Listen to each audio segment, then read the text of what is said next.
Good morning. My name is Samira Asma, and I'm with the Global Non-Communicable Disease Branch at CDC. And I'm very pleased to introduce Dr. Hamid Jafri, Acting Director for the Division of Global Health Protection, to welcome us all.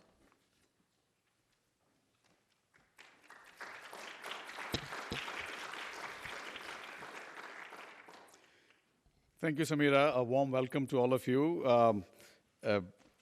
This is it's quite an honor for us to welcome such a renowned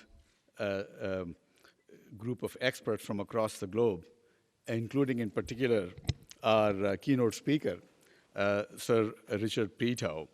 And this is really a symposium on halving global cardiovascular disease mortality rates within a generation, quite an ambitious target. It is fitting for CDC to host this symposium as data, epidemiology, and science are the cornerstones of our agency and are vital components of our decision-making. In recent years, the epidemiological transition has truly manifested as the global burden of disease shifts from infectious diseases to non-communicable diseases. More than ever before, people in the prime years of their life are dying of cardiovascular diseases, heart attack, stroke, and cancer. And the evidence shows this trend is only going to continue. NCDs threaten the health, economic, and political security of countries around the world. Their increasing prevalence with high cost implications undermine the ability of countries to provide quality health care for all types of disease threats, including infectious diseases, of course. It is becoming more common to see people with comorbidities, both non-communicable diseases and chronic infectious diseases, requiring a more integrated public health approach. No global health program is complete without a focus on NCDs. We do need strong health systems that are prepared to respond to any threat, whether it be NCDs, infectious disease outbreaks, or natural disasters. A key component of CDC's global NCD strategy is advancing innovative solutions based on evidence. The Oxford studies we'll hear about today uncover unique details about the world's major causes of death and disease. We are very supportive at CDC of this work because this information is crucial to our own efforts, helping us to deploy targeted public health interventions. Now, I would like to introduce CDC's director, who has championed CDC's involvement in addressing global NCDs, including, in particular, cardiovascular diseases. Please welcome Dr. Tom Frieden.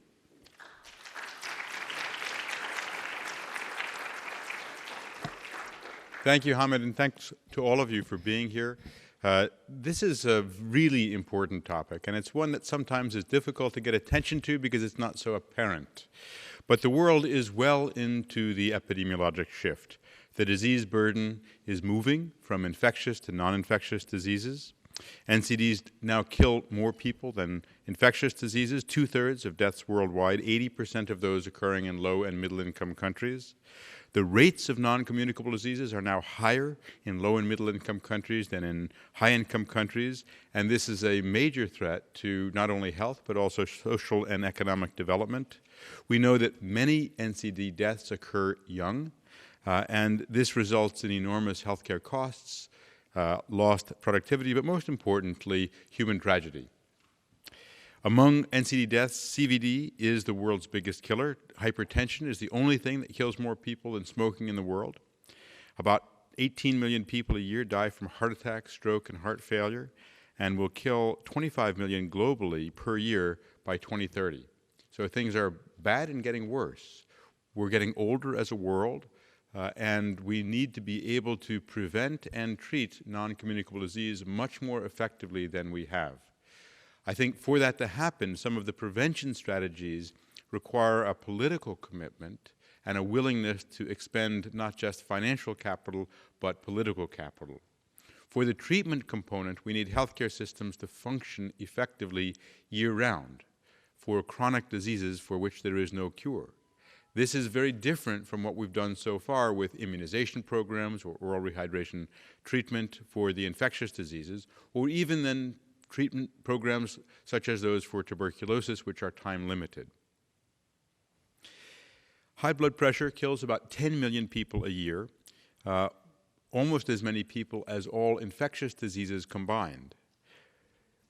About 1 in 7 people around the world with high blood pressure have it under control. And I think one thing we have to recognize is that even if we do beyond our wildest dreams in reducing sodium consumption, increasing physical activity, preventing the continued rise of obesity, there's still going to be about 1 billion people who need treatment for hypertension and will benefit from it substantially. We've known this for a while, but we've been very slow to act, and that's unacceptable. We need models that work for the mass, simple treatment of large numbers of people. And I don't have a strong perspective on what the model should be, only that it should work.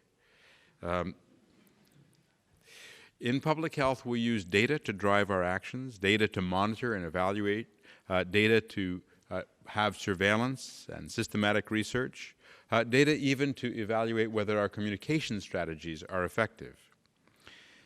This is a crucial alignment with all of our approaches in global health, which is moving from kind of a general approach of this is what we think will work, this is a general standard, to what I call the 2.0 version of many of our international health programs, where it's more of a surveillance and response. It's more of a program implementation based on looking at data and adjusting our programs based on that data.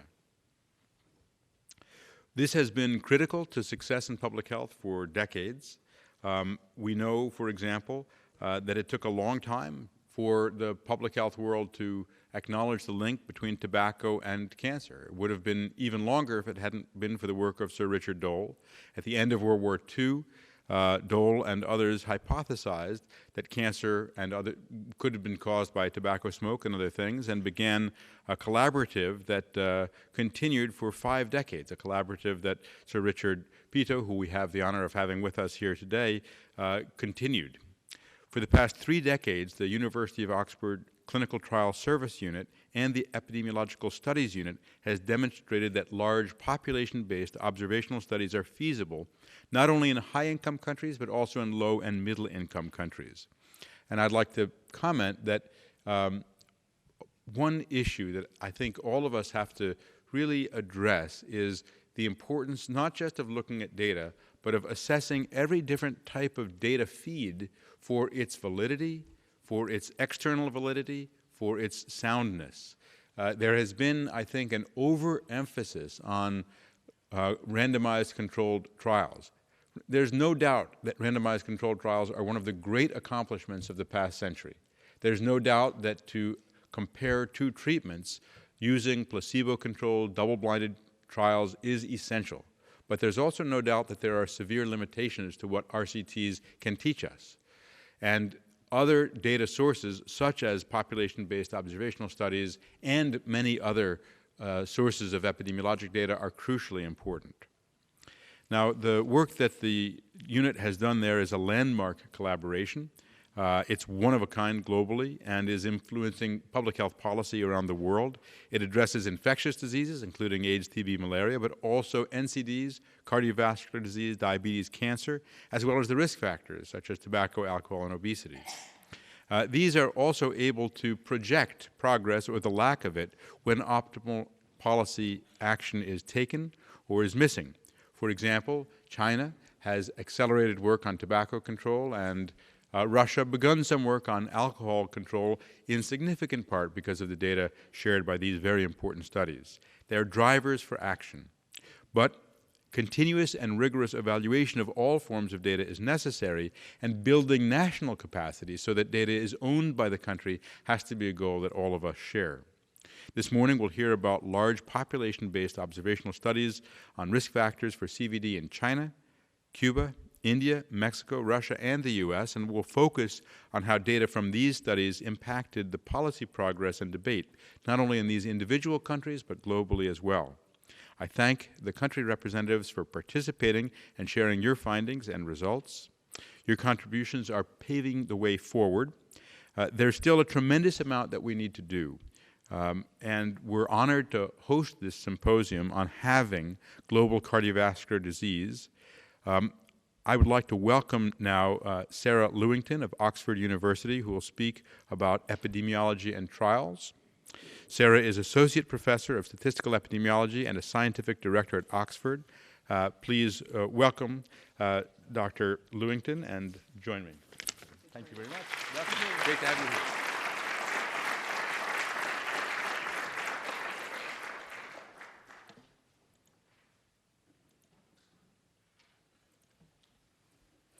Well, thank you very much for inviting us, and it's an absolute pleasure to be here, and thanks very much to Samira and her team for making this symposium happen. So I'm going to talk for the next 15 to 20 minutes on epidemiology and trials and the meta-analyses of those trials. And this is work that I came to Oxford to do in 1995 as a young, enthusiastic PhD student, and have been working with Richard ever since. And I don't think I need to tell this audience that the major modifiable causes of vascular mortality are tobacco, blood pressure, blood lipids, and adiposity and diabetes. And you'll hear more about tobacco from Mike Toon later on in the morning, and you'll hear much more about diabetes from Mexico. So I'm going to concentrate in my talk on the blood pressure, blood lipids, and adiposity. And I'm going to talk about work that we've done in the prospective studies collaboration. Now, this is a collaboration of investigators from 60 prospective cohort studies. There are 1 million adults in those studies, and about 90% of those are from Europe and the US. So this is mainly results from high-income countries that I'll set the scene. In those studies, there were 60,000 vascular deaths during an average of 13 years of follow-up. And what I'd like to show is how it was with careful attention to the statistical details that we got the answers right. And it's those statistical details that we've carried forward into our work in the low and middle income countries. I arrived in Oxford in 1995. I submitted my PhD thesis in 1999. So it took a long time to get the data straight. It took a long time to get the analyses straight. But even then, we had a hunch that we hadn't got it quite right in 1999. And I don't know if Richard will remember this, but we had a eureka moment in a hotel bar in Beijing in 1999, where we realized what we had to do to get these analyses correct. And this is the result from those studies. This is the effect of usual systolic blood pressure on CHD mortality. And you see it was published in The Lancet in 2002. But importantly, what you see here is that at least up to 69, so for premature death, about 20 millimeters of mercury, lower systolic blood pressure, approximately halves risk. And that's throughout the range, with no evidence of a level below or above which lower blood pressure is no longer associated with lower risk. And I think we know that now, but we must remember that this wasn't the received wisdom at the time. So what was that attention that we gave to the statistical details? Importantly, we avoided reverse causality, whereby the blood pressure itself was a cause of the disease rather than the disease being a cause of the blood pressure. And so we did this by excluding prior disease, where the disease itself may be affecting the blood pressure. So where people had reported that they knew that they had disease. But also, we excluded deaths in the first few years of follow-up, so that those people who had disease but didn't realize it, we also excluded those deaths.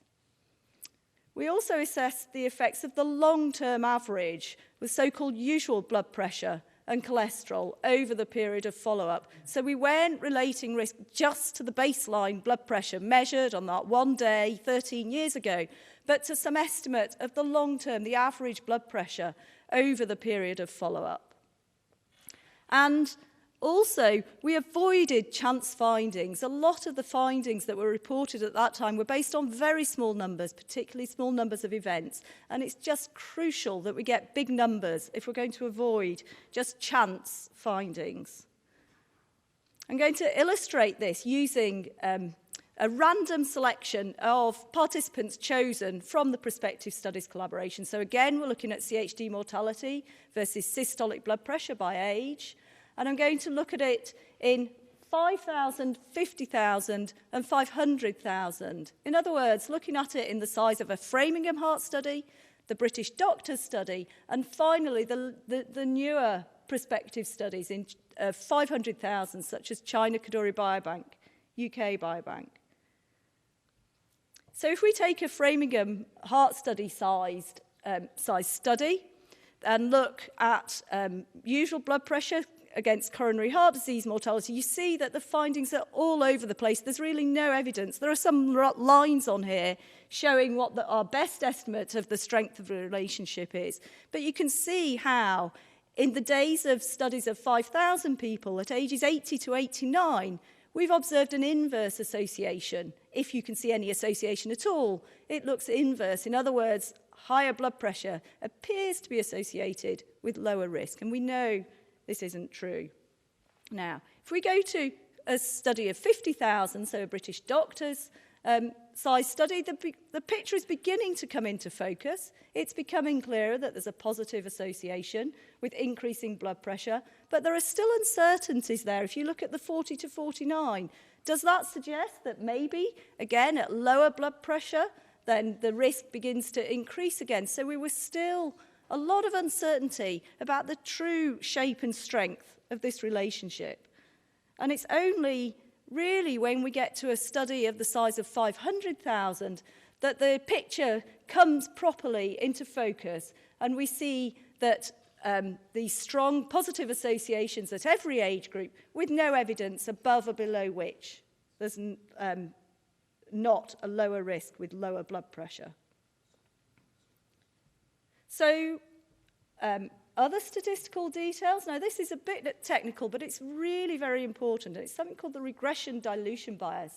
And it's the fact that purely random fluctuations in your risk factor, in your blood pressure, measurement of blood pressure and cholesterol, don't lead to random fluctuations in our estimate of the risk or association. They actually lead to a systematic underestimation of that relationship. But due allowance for this bias using resurveys of just a sample of the participants show that the true relationship is much steeper.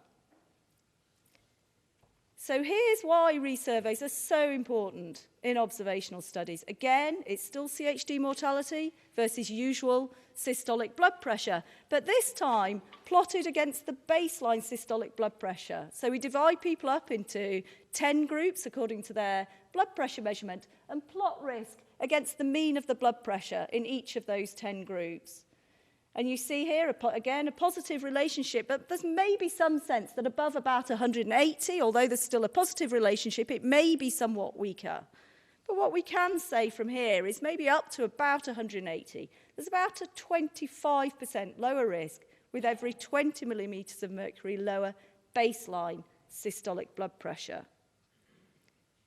But what happens in the resurvey of those people? So we had 300,000 people who've been resurveyed between 2 to 15 years after baseline, most of them within the first few years. So on average, 3 years after baseline. So now those blood pressure groups have gone up onto the vertical axis. But you can see that between the top and the bottom group, there's about 100 millimeters of mercury difference. And that was associated with about a 4-fold difference in risk. So 100 millimeters of mercury, 4-fold difference in risk. But just 3 years later, what we see is that the mean of the top group has fallen considerably. The mean of the bottom group has risen. And the reason for this is that when you divide people by a single measurement, At the top, you get people who not only have genuinely high blood pressure, but you also get a disproportionate number of people who were just on a random high on that day. For whatever reason, their blood pressure was particularly high on that day. When you remeasure those people, the people who are on a random high, their blood pressure is going to be lower. And so the mean of the group falls. And similarly, at the bottom, so the people, they are on a random low for whatever reason when you measured them. And so you're overestimating the difference in the exposure at baseline. And so just 3 years later, actually there isn't 100 millimetres of mercury difference in the exposure between the top and the bottom groups. There's only 65 millimetres of mercury difference. So that's still associated with the fourfold risk. It's not 100 millimetres of mercury, but 65 that's associated with that fourfold risk. And so we're underestimating the strength of the relationship by about a third. And now if we plot risk not against the mean at baseline, but against the mean at survey, we see that the true relationship is really very much steeper. And so it was this attention to detail that took another few years, and you see that the paper was finally published in 2002. So it took 7 years to get these data together, to get the data straight, to get the analyses correct. But I think it was worth it. This paper has now been cited more than 7,000 times, and I don't think that would have been the case if we'd published it, if we'd thrown the data together and thrown an analysis out quickly. It's also allowed us to get the analyses right for the next 10 to 15 years after that. So, just a reminder, observationally, we see that 20 millimetres of mercury approximately halves the risk, but 20 millimetres of mercury is a big drop in blood pressure. And the trials really only show about a 10 millimetres of mercury change in blood pressure, if you're lucky and if you work very hard. And that would be associated with about a 30% difference in risk. So work done by Stephen McMahon's group at the George Institute for Global Health, and this work was actually done by an MSc student of ours in the Department of Population Health, looked at all the blood pressure lowering trials, the randomized controlled trials of blood pressure lowering agents. 300,000 randomized, 25,000 cardiovascular events. They found, importantly, that the risk reduction was proportional to the blood pressure reduction. So they were seeing the same strength of relationship for a given change in blood pressure, and that the 10 millimetres of mercury lower systolic blood pressure reduced the cardiovascular disease events by about 20%. So not quite the 30% that we observe with naturally occurring lower blood pressure, but in lowering blood pressure within just 5 years, you achieve most of the epidemiologically expected reduction in risk. But, as I've said, importantly, most of these trials achieve less than 10 millimetres of mercury lower blood pressure. 1 or 2 of them, with really aggressive blood pressure lowering, achieve 15 to 20. A few of them just over 10, but most of these trials were really looking at blood pressure reductions of 5 to 6 millimetres of mercury. So moving on to blood cholesterol, and here's data on usual total cholesterol within the prospective studies collaboration. So the same style of figure, you've got risk on the vertical axis against the usual cholesterol. And you see here again for cholesterol the same proportional reduction in risk for a given change in cholesterol, and about a 2 millimole per litre fall in usual cholesterol, again, approximately halves risk.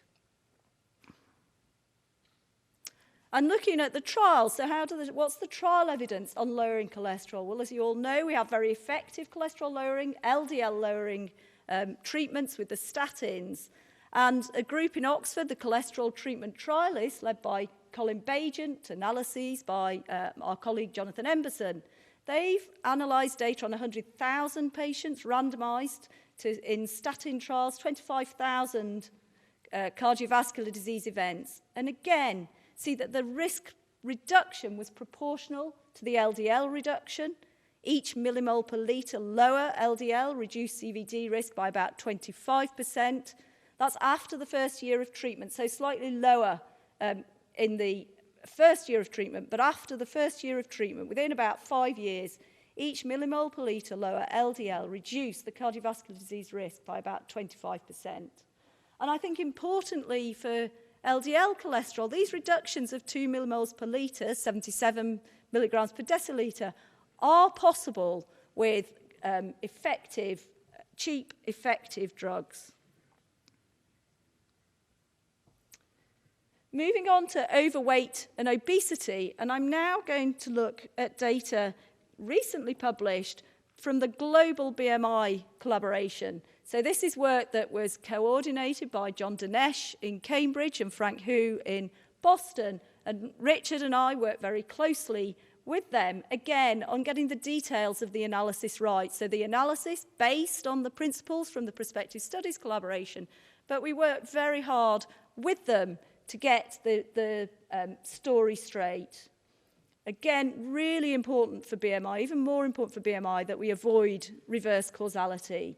And so the analyses were restricted to never smokers who reported no prior disease and excluded the first 5 years of follow-up. And this left data on 55,000 coronary heart disease deaths among 4 million adults. And what we see here is that for people who are obese, 10 kilogram per metre squared change in BMI, again, approximately halves the risk, but 10 kilogram per metre squared is huge.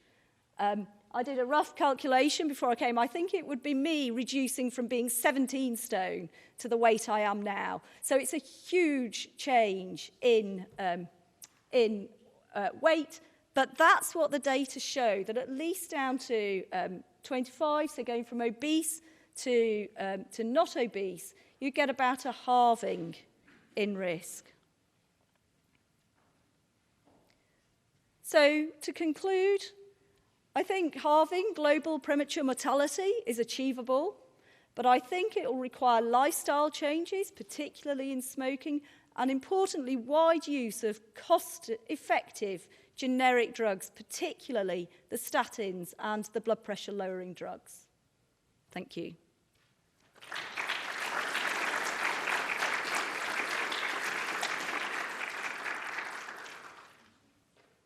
I'm happy to take questions.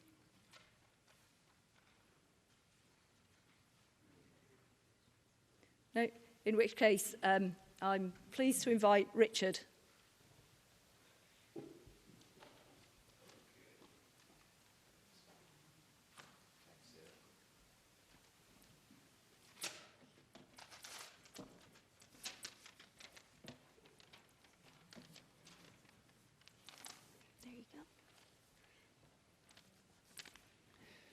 I cheated. I was supposed to be talking about primary and secondary prevention, and I thought, wait a minute, I want to talk about overall mortality as well. And so in the night, I stayed up into the small hours and then set the alarm for 5 o'clock and tried to squeeze some extra slides in here. So I'll try and get through them. There was a guy in Oxford, he was a famous preacher, and after he died, they found he'd got all these sermons that he'd given all written, and in the margin of one of the sermons, it said, speak quickly here, uncertain of facts. So you'll find there'll be some places where I'll speak quickly.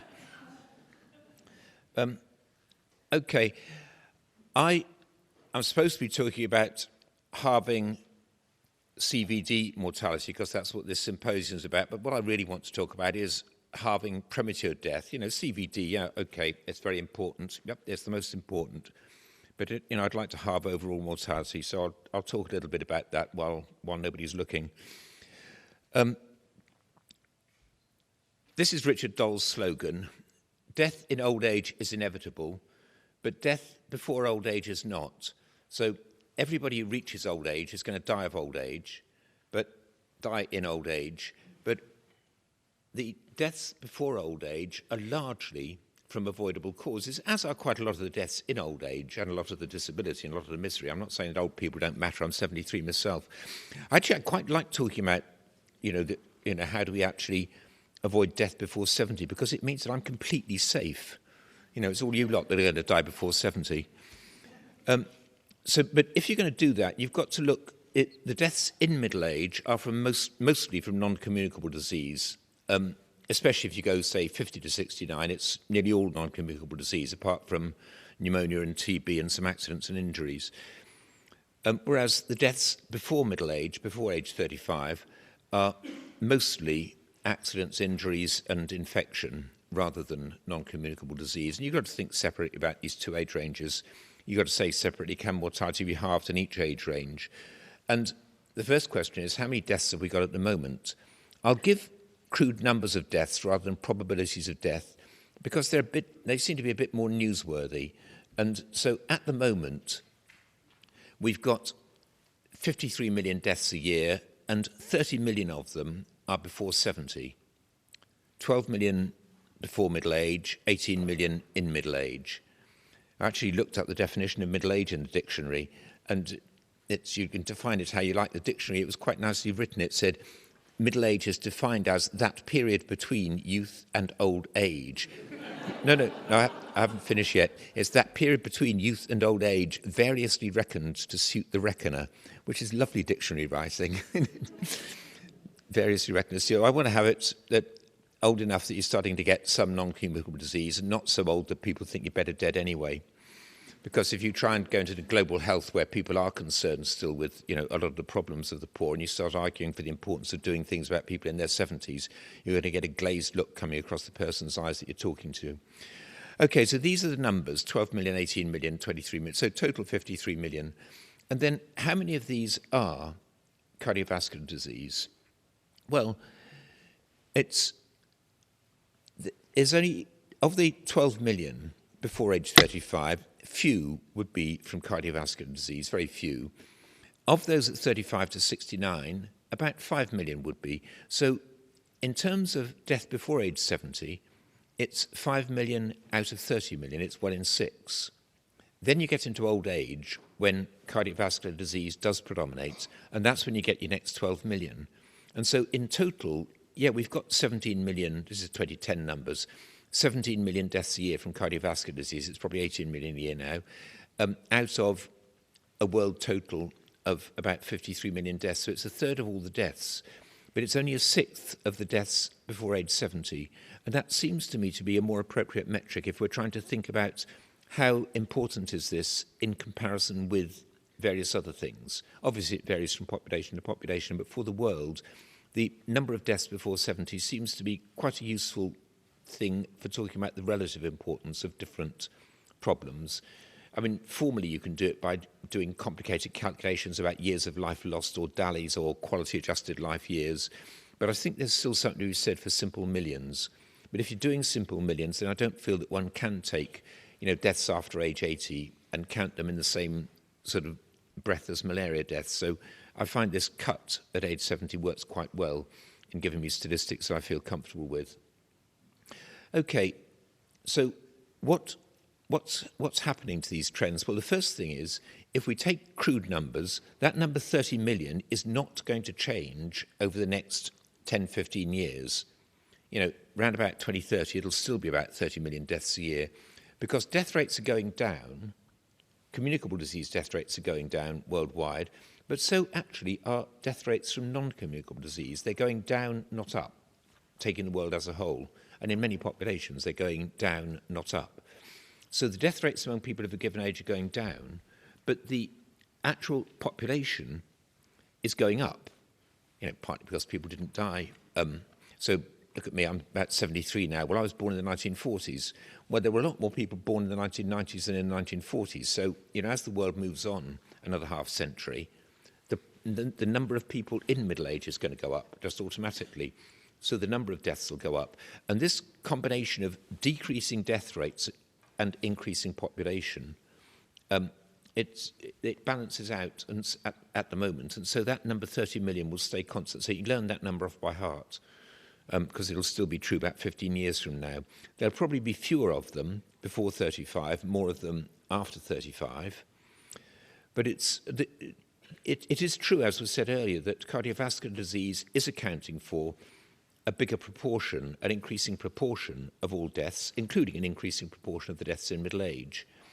But this is really because that the cardiovascular disease, the non-communicable disease, is going down slowly, and other causes are going down even faster.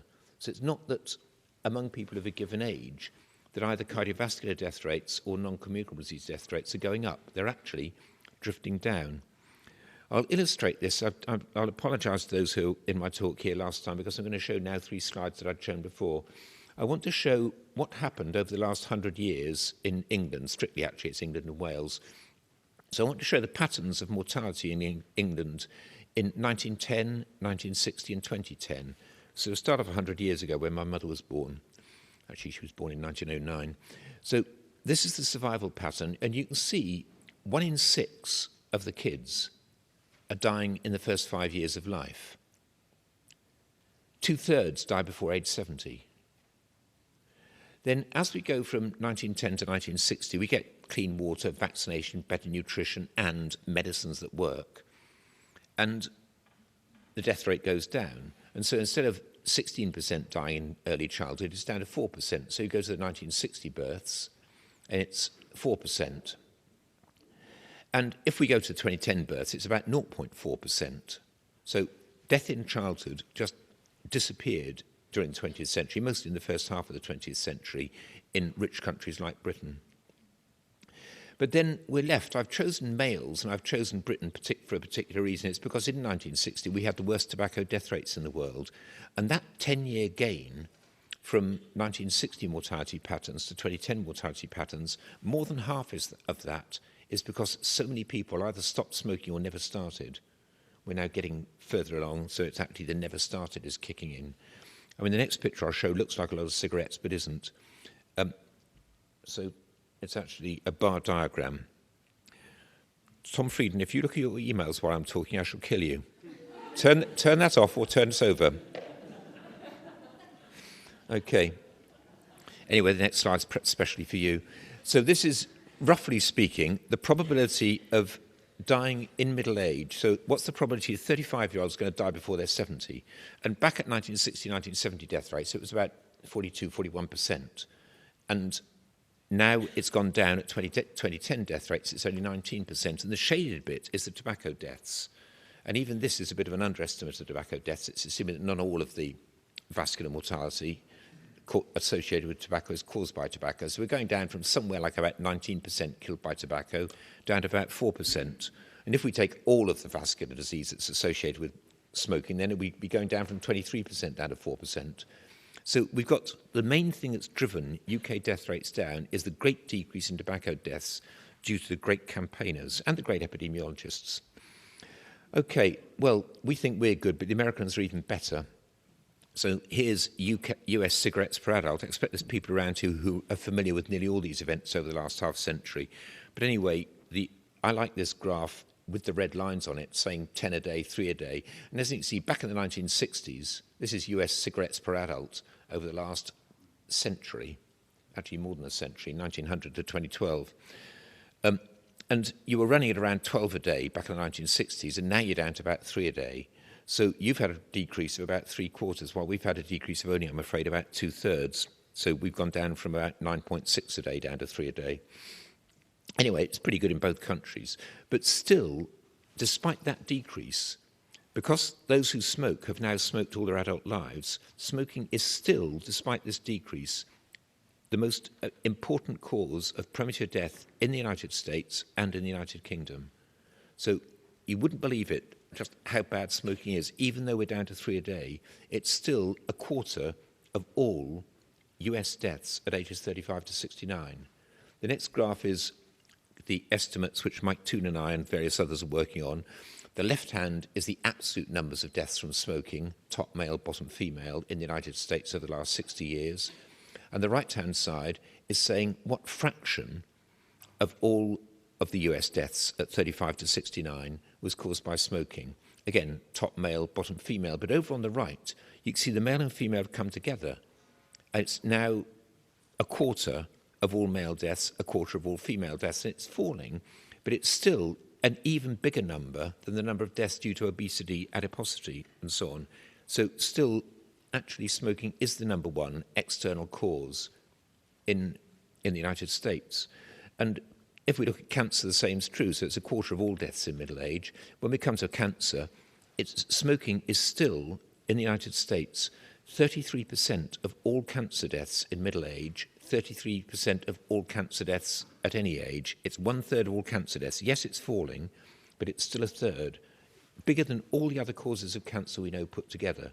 So the next picture, again, is estimates that Mike Toon and various others are putting out, Adam Lopez, showing what US cancer death rates should have been like over the last 60 years and what actually went wrong. So the approximately horizontal line in the males on the left that finishes at 5% goes down from about, 6-7% down to 5%. That's what US male cancer deaths should have been like if nobody had ever smoked. And the big hump is what got added to that by smoking.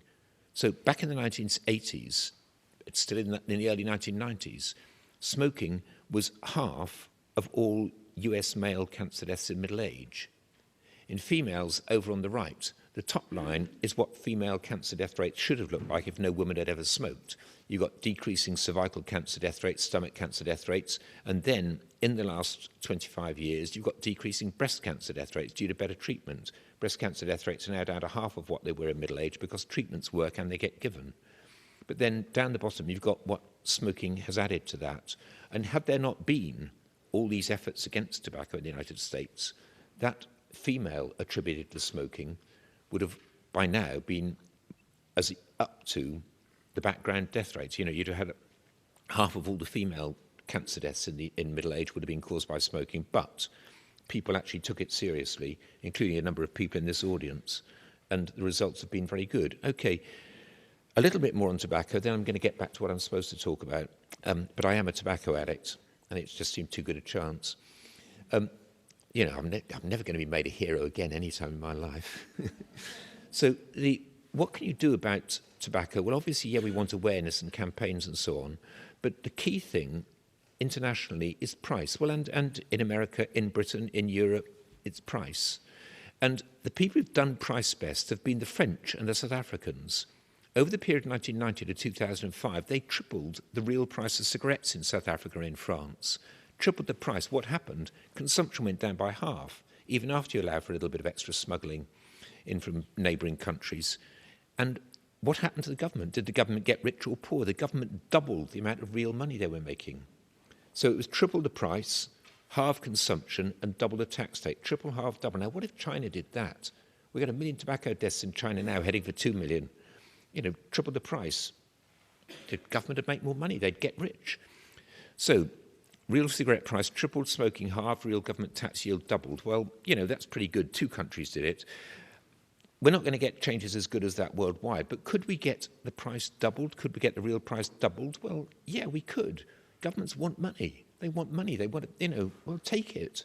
So, we've got a WHO target that we've got to have smoking down by 1/3. It varies whether it's by 2025 or 2030. I think they've pushed it back to 2030 now. They want cigarette consumption down by 1/3 worldwide.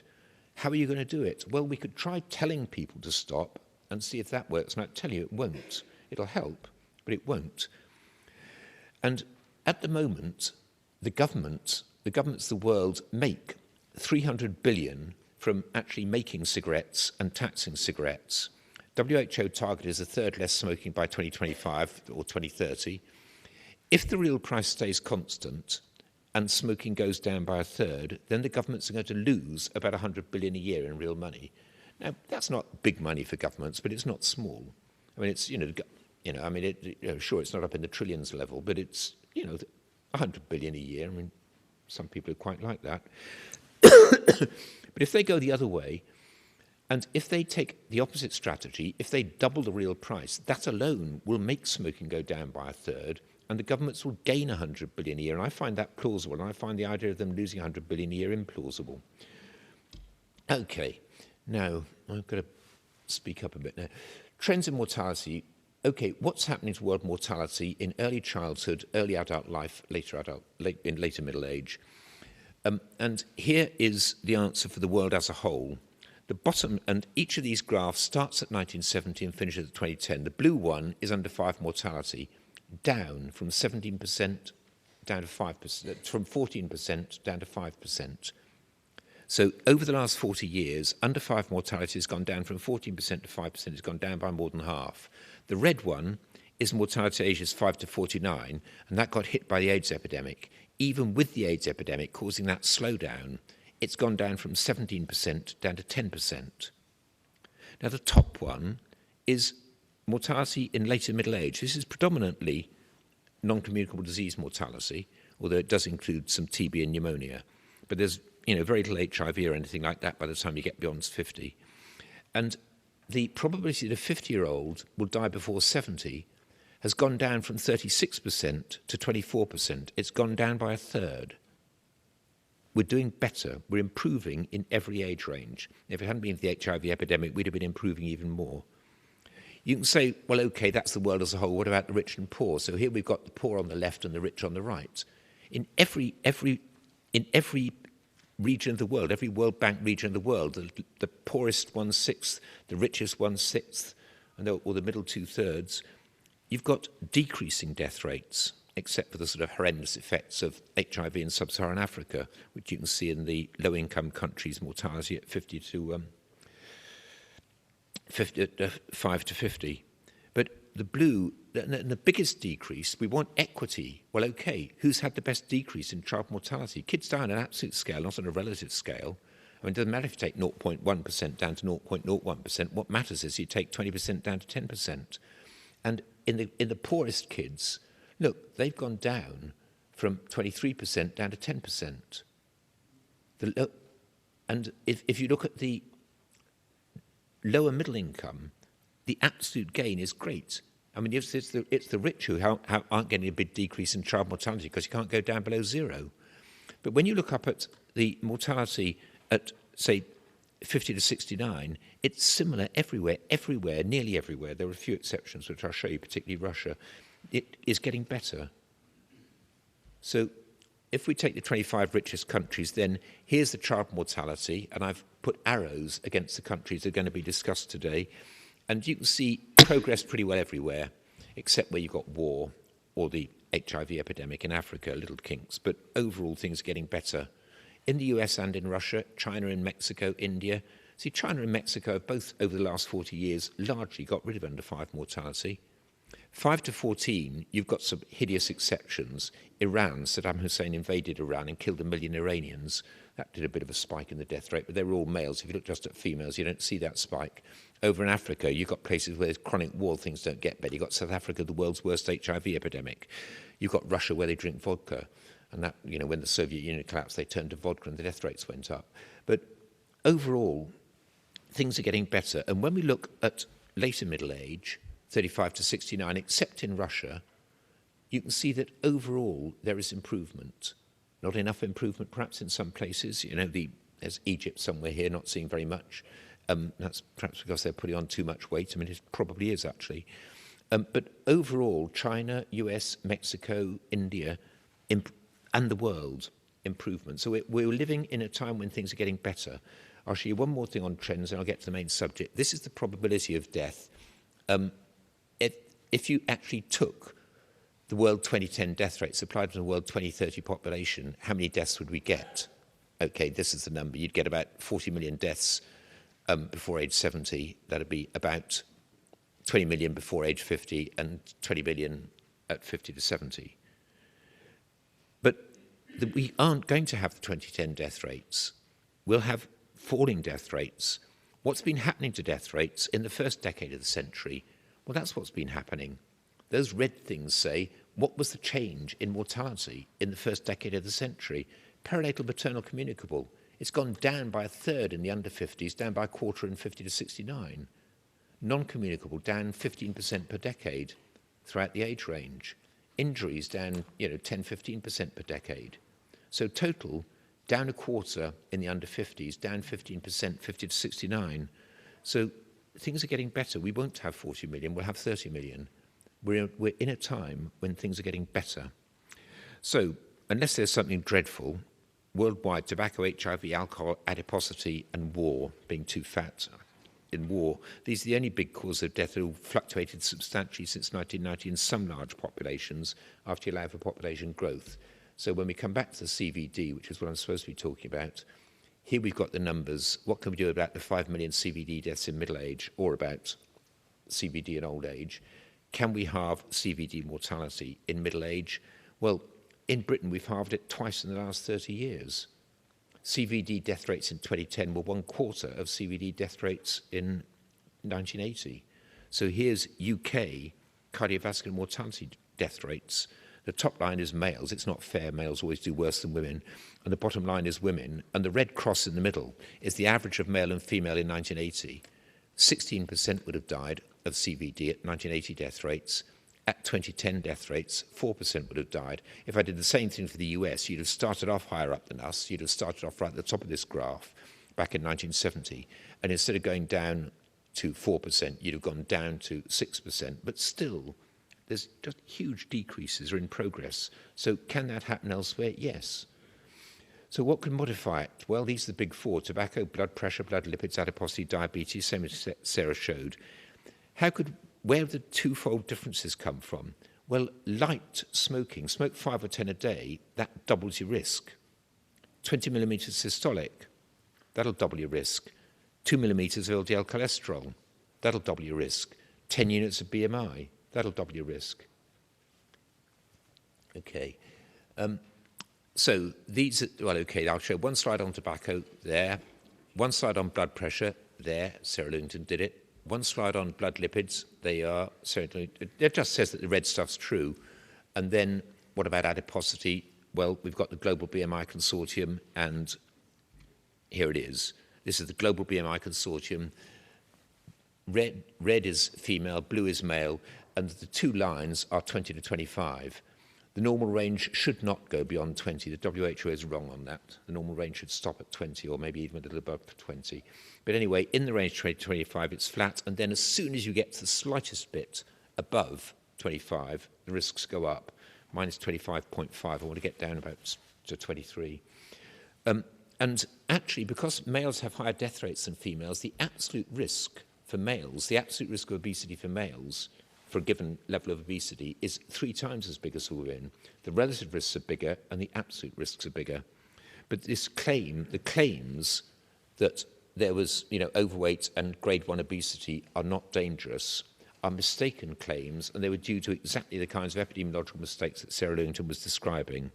There's grade 1 obesity. The claim that that is not dangerous is completely loopy. It was made, it's been widely circulated all over the US, and it's total rubbish. Last 2 slides.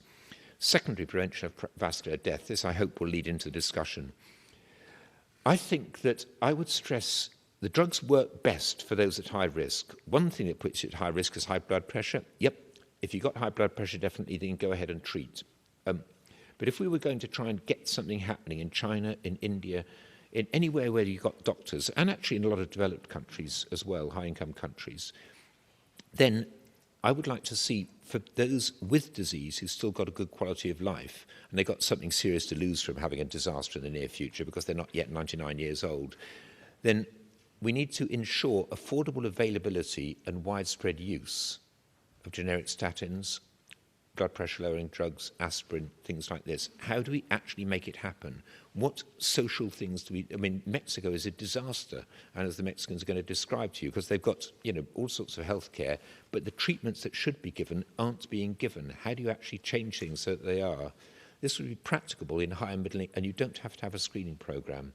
So my last slide is this, that the aim should be to treat high risk, not just high blood pressure or high cholesterol, although that might be what determines high risk, but one of the key things is, have you actually got disease? You get greater absolute benefit than you would generally do in primary prevention.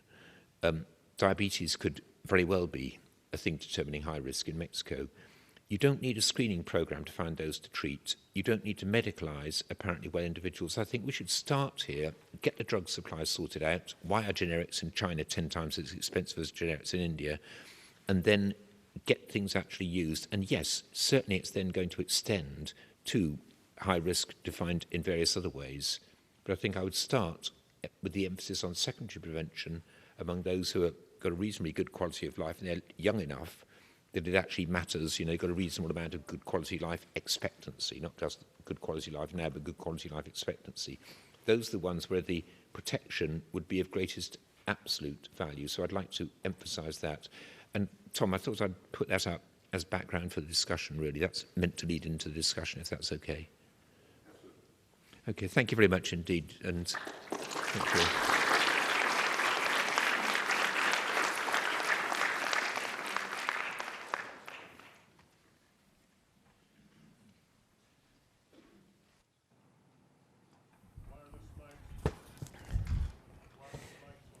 Well, as you've heard, Sir Richard is a big thinker and not afraid to say anything. Look, you're emailing Sarah Lewin to talk to your rat. I was checking your facts, Sir Richard. Oh, okay, sorry. Okay, no, that's fair enough. Okay. Let's start with the issue. Farr said that the death rate is a fact, everything else is an inference. And I think all of us like to focus on deaths. But one thing that might motivate more action on NCDs is if we can document, if it's true, that uncontrolled blood pressure in middle age increases the risk of cognitive decline later in life. And there's growing evidence that suggests that. So I wanted to first ask you about that particular issue. Yeah, I think, although actually the prevalence of cognitive decline in later life, because vascular death rates are going down, also the prevalence of vascular dementia is going down in Britain. I don't know the statistics for here. So Alzheimer's isn't changing, the prevalence isn't changing, but vascular dementia is. And again, it's a nice example of stuff that's coming out of prospective studies, because there have been all these claims about physical activity protecting against dementia, and it turns out that all it is if you're losing your memory, and then you generally slow down, you stop being active. And so if you actually ask people about physical activity, then it predicts very strongly the onset of dementia over the next few years, over the first decade, but it really doesn't predict the incidence of dementia in the second decade, because it's not causative, it's reverse causality. So it's again the point that Sarah Lewington was making. If you're doing these prospective studies, you've got to actually be careful to avoid reverse causality and inferring what's causal and what isn't. But yeah, I think that is, but also, there's just strokes. As well as vascular dementia, vascular damage, stroke is just devastating. It can be absolutely devastating. And that's such a definite one, and the treatment is actually, we were giving how big the effective treatment is. Sarah said that 10 millimeters systolic, which you could achieve with very, very widely practical regimens, will knock about 20% off your vascular incidence rate, vascular death rate, but it'll actually knock a little bit more than 20 off the stroke rate, and a little bit less than 20 off various other things. So, yeah, definitely, I think the emphasis on stroke. Being left, people are probably more afraid of a really horrible stroke than they are of dying. I think that's and quite probably true. A good reason. I think that's quite true. In fact, in our tobacco education work, we've found that what motivates the people to quit is not the risk of dying, but the risk of being disfigured and disabled. Let's talk about tight control for a minute. 10 millimeters is a support, but the SPRINT trial and others suggest that lower is better in terms of blood pressure. Yes, that's true. However, not all routes to getting low are necessarily the same in terms of medication versus activity or other things. With blood pressure, if you've really got an elevated blood pressure, you're going to need medication in all cases. But what's your sense of how low we should go? Let's start with blood pressure and mention cholesterol. There's a lot of debate in this country about standard treatment versus treatment to a number. Yes.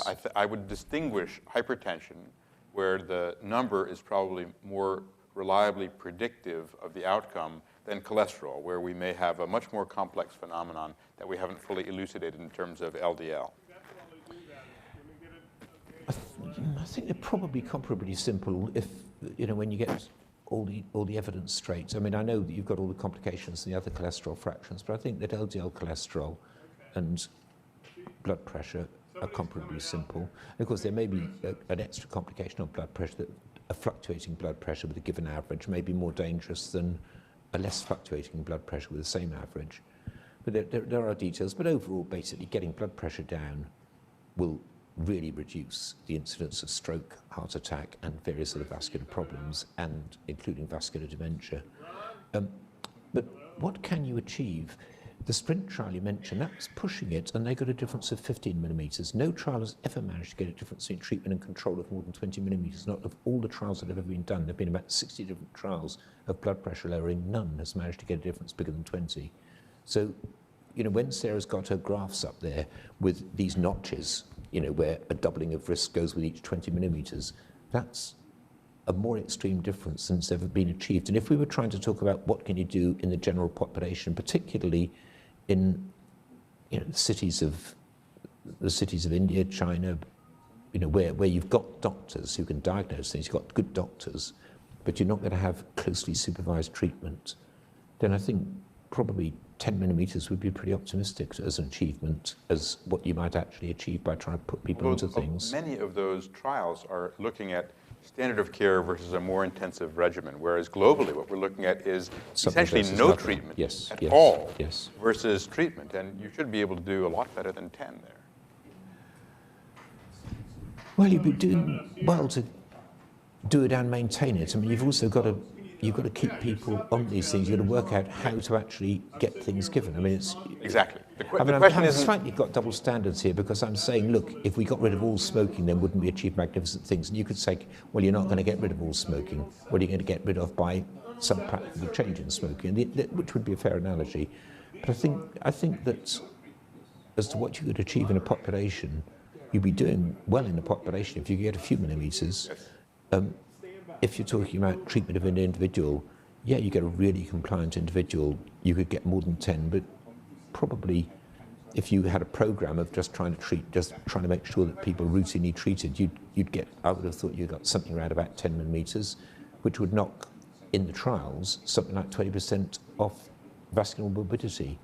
And I think what you then need, the key need, I think, is polypharmacy. And the question is, how do we make polypharmacy practicable? Because the statins are safe, they're effective, and there's a 30-page paper in the Lancet last week giving all the details on that all these claims about side effects of statins are just rubbish. It's the longest paper the Lancet's ever published. And it's clear that statins are extremely effective, that the side effects are relatively negligible in comparison with the benefits for anybody who's at appreciable risk of occlusive vascular disease, and one should be basically giving things in combination. If people have diabetes, well, when the British did their trial of trying to give more intense treatment of diabetes, they just factored in blood pressure lowering, and that was the thing that produced the most striking result. You need blood pressure lowering and statins for diabetics, as well as glycemic control. You need blood pressure lowering and statins and low-dose aspirin for people with a history of occlusive vascular disease. I think we've got to work out how do we get polypharmacy to be taken with cheap generics. How do we ensure that they actually stay cheap and that doctors don't have perverse incentives not to prescribe cheap things, which they do in China? You're never going to make it big in a Chinese hospital if you prescribe cheap, effective drugs. So how can we actually get things to happen politically? But I think that that's actually the fastest way, apart from tobacco control, it's the fastest way of actually getting CVD mortality down. If we want to hit this 2030 goal, we've got to actually have medication, and we're not going to achieve these goals with one type of medication only. We need polypharmacy, and then we need to work out the politics of supply.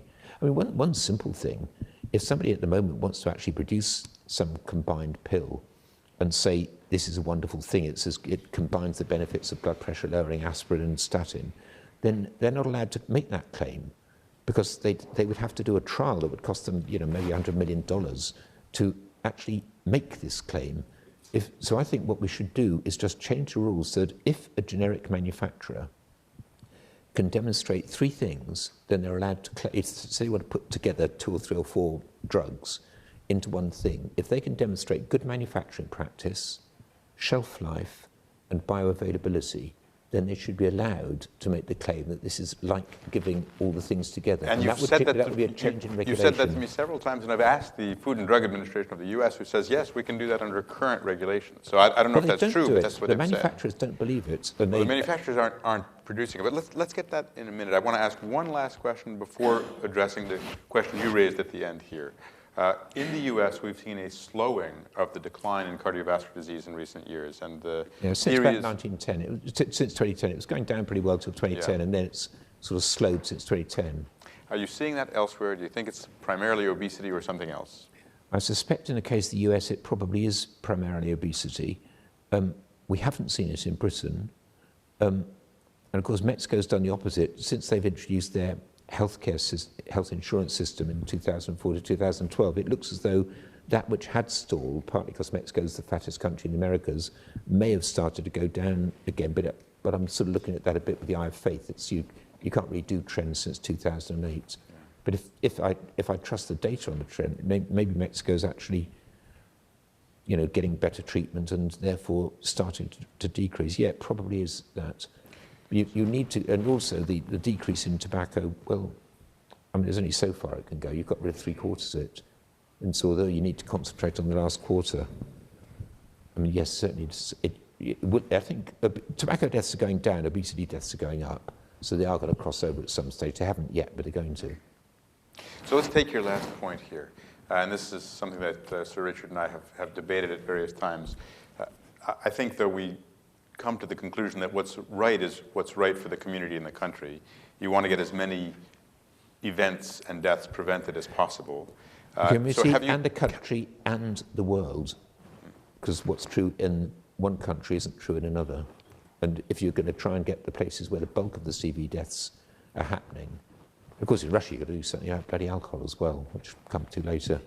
So have you calculated what proportion of the preventable early deaths will be prevented by taking the high-risk approach versus the general population approach? Of course, the number needed to treat will be vastly higher for someone who hasn't had an event. Well, you miss the people who get wiped out by the first disaster. I mean, although I think we should actually put diabetes in as a disease and count that as secondary prevention in some sense, when you've got a diagnosis of diabetes. So, you'd miss all of the things that just cause permanent massive disability or death when they first strike you. So, and if somebody is actually at high risk, got high blood pressure, and you found it, you checked it was consistently high, you put them on treatment, you were doing them a favour. So where you've got the resources, yes, that's definitely a good thing to do. At the moment, we don't have the availability of convenient formulations.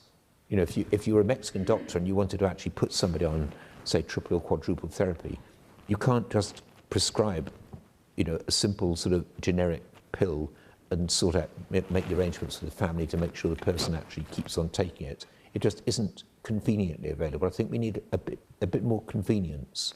The doctors can do this if they want to. I'd concentrate on that. And that, of course, would help both treating the hypertensives, because if you're hypertensive, then sure, get your blood pressure down, but also take a statin.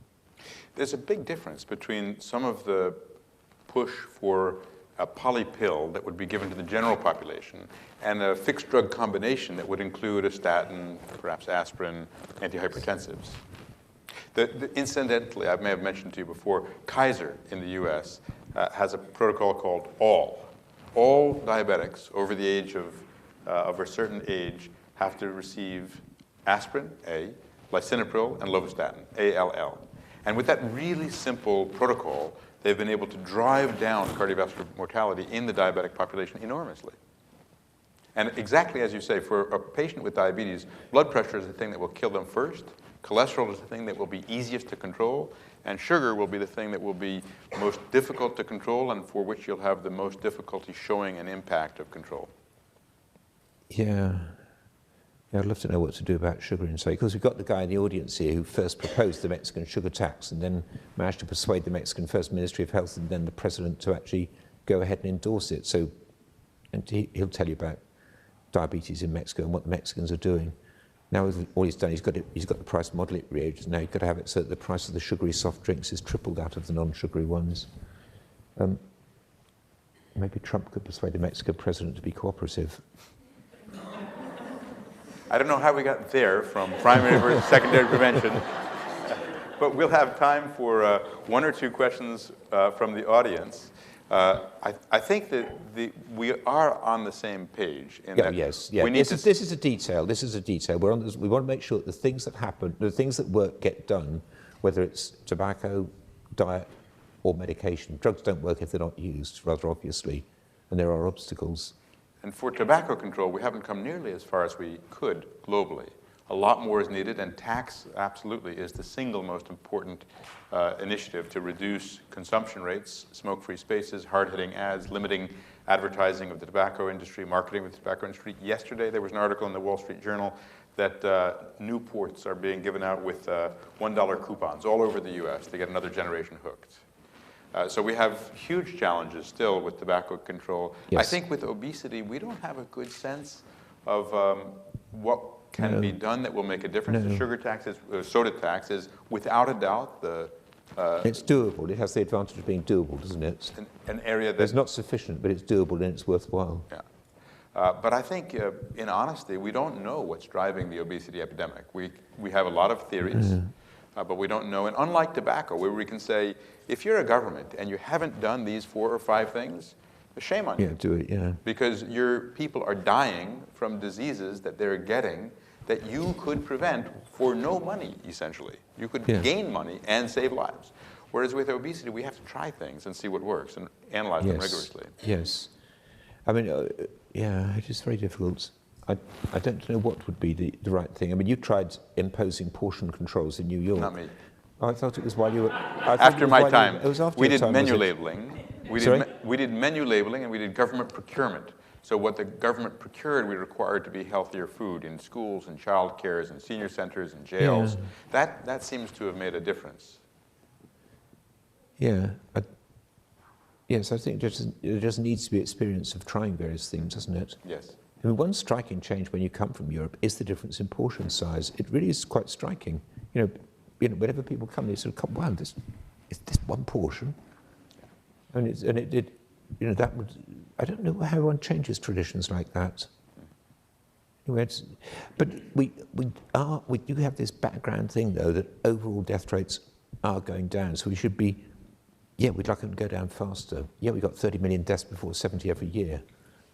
You know, but we are actually winning. I mean, in a way, I mean, if you look at it basically from, 1850 to 2050, then in that 200-year period, that was the time when we got rid of premature death, roughly. I mean, premature death was just, very, very few people would make it to 70.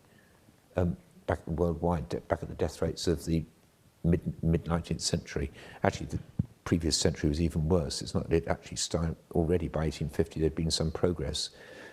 But the change from then to when premature death in childhood, in early adult life and in middle age was just absolutely the norm, to the situation we have now where in many parts of the world it isn't. I mean, that's an enormous change, and we're still moving in that direction. So overall we're winning, but it'd be nice to be winning a bit faster. Do you know of... If you take a look at sort of decades-long view. Do you know of examples from low and middle income countries where there has been treatment that has worked on a population-wide basis? Well, Cuba's the obvious example. I mean, Cuba in the 1960s, they came in and the leaders were, fanatical about trying to give healthcare because the poor didn't have any healthcare, and they actually gave things that were cheap and worked. And the child death rate really dropped. I mean, back in 1970, when WHO was trying to classify the countries, the Americas, they got these countries with low mortality in childhood and, early adult and middle age, and the only 3 were Canada, United States and Cuba. Now lots of the others have caught up. I mean, so Cuba now isn't special, but it was early on. They did things cheaply. But in terms of treatment of hypertension, cholesterol in middle age, and on a wide enough basis to get a population impact? Well, I think that when we look at the vascular death rates that I showed in Britain, you've got big decreases because of the decrease in smoking. That's a wonderful contributor to the vascular mortality reduction. You've got treatment of acute events, acute heart attacks and so on. I mean, that's a big improvement. We've got drugs that work. But I think we're actually getting to the point where these ordinary drugs are being used at a level that is appreciably affecting national death rates. Incidentally, I would have put diuretics in there along with the oral. Samira's walking on now. I know what that means. For diabetics. Anyway, before Samira interrupts us, I think one thing that was notable in your slides was the smaller decline in injury. And we know that as CVD comes down, injury is going up proportionately as a cause of death globally. It's not just war, it's traffic fatality, but it's also suicide and homicide. Thoughts about that? Obviously, in Russia, if you can control alcohol, you can do a lot for that. Globally, if we can improve technology for road safety as well as enforcement and other measures, we can reduce road safety deaths. But your thoughts about the injury trend? Yeah, the trends in a lot of European countries over the last few decades have been remarkably favourable, and traffic death rates have really gone down a lot in countries that have actually got the money. And I think if you look at places like India and China, where you've got still very high death rates from traffic, I mean, there are things that could be done that would be politically acceptable, that would reduce. I mean, road traffic accidents on their own are more than 1 million deaths a year, and total injuries is about 6 million a year if you include suicide and deaths a year at all ages. But I think it's not a sort of priority as countries are struggling. You know, countries sort of come in and they want to do something about giving medical care to their population, but they don't think of safety as being a sort of political priority, work safety or traffic safety. So I think this change that has happened in rich countries, I think it can spread to other countries, and it could well be that some big political decision in a country like China or India could really produce striking results. But I don't know exactly what I would recommend, and there's so many different things involved in this to reduce death rates. Of course, the Bloomberg Initiative has attacked road safety as well as tobacco, so they're getting some results. You mean there. they've supported road safety? Yes. Okay. Judy Monroe is the president and CEO of the CDC Foundation, and if you'll come to the stage.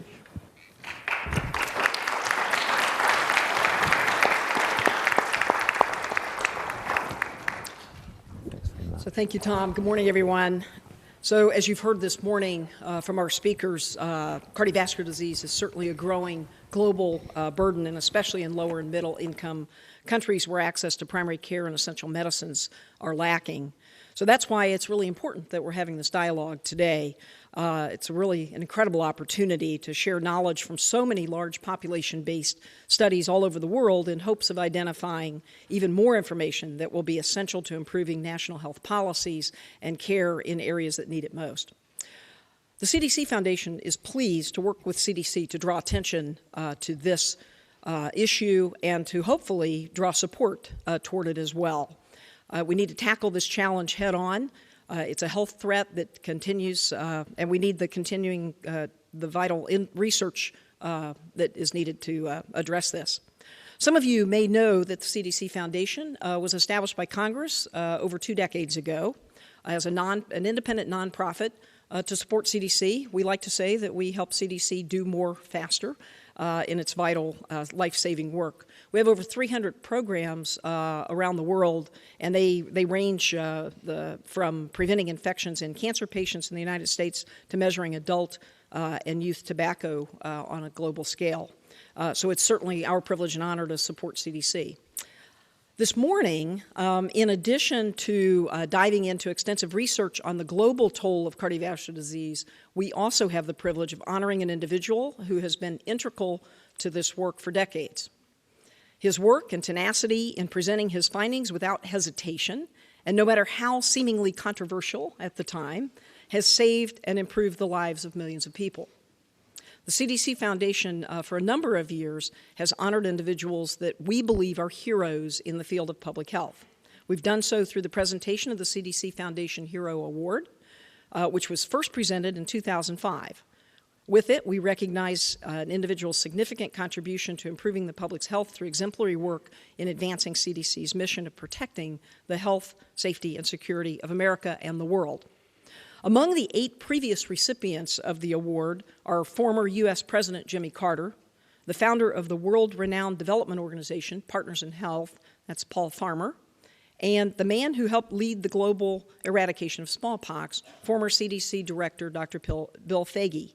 So today's recipient is among good company. Today, we are honored to recognize Sir Richard Peto, one of the world's foremost epidemiologists.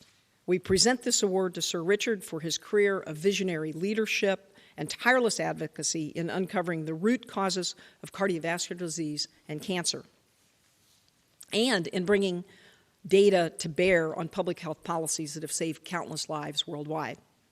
Sir Richard's legacy in this space is long and varied. Among his many accomplishments and discoveries, he was the first known expert to describe clearly the future worldwide health effects of current smoking patterns, and his work helped alter policies and popular attitudes in many countries towards the hazards of smoking and the large benefits of stopping. He was co-author with the late Professor Sir Richard Dole of a series of reports on tobacco use and cancer, a 50-year prospective study of mortality in relation to smoking among British doctors, and an influential 1981 report quantifying the avoidable causes of cancer in the United States. He was elected a Fellow of the Royal Society of London in 1989 for the introduction of meta-analysis of results from related trials that achieve uniquely reliable assessment of treatment effects, and was knighted by Queen Elizabeth II in 1999 for services to epidemiology and to cancer prevention. Sir Richard's tireless work continues, and he does not rest on the laurels and findings over the course of his storied career. He recently collaborated in major studies of alcohol in Russia and of malaria in Africa and India, and is working diligently with his Oxford colleagues to ensure that large-scale randomized trials, meta-analysis, and prospective studies on cardiovascular diseases and cancer can continue well into the future. So, on behalf of the CDC Foundation and our Board of Directors, it is my distinct pleasure to present to Sir Richard Peto the 2016 CDC Foundation Award, Hero Award, in recognition and appreciation for his forward-thinking work in protecting the health of so many people. Sir Richard embodies the spirit that the CDC Foundation Hero Award seeks to recognize, and his work and research is an incredible example of the role of public health in our communities. So with that, I'll uncover the magic sheet here, and Sir Richard.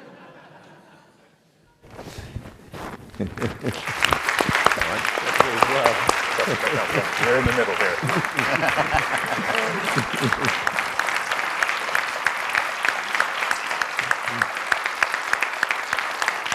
Well done. Well deserved. Thank you very much. I accept this award on behalf of myself and also of Richard Dole's tie.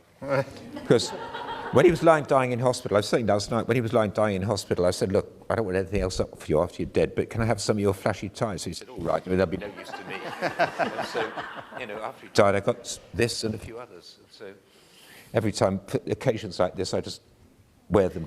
This actually, not only is Richard Dole's tie, but it actually has a sample of Richard Dole's DNA on it, because it hasn't been washed for 10 years. Thank you. Congratulations. Thank you very much indeed. Thank you.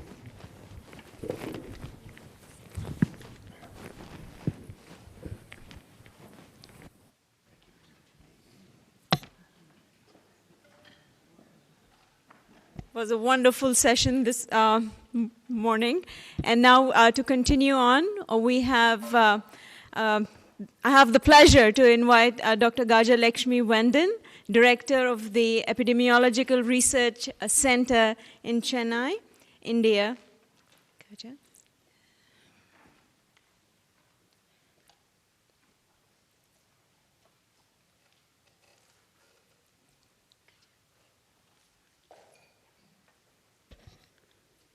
Good morning. The title of my talk is Risk Factors for CVD Mortality in India. I'm going to show you the new evidence from Chennai Prospective Study, which is the largest study in India.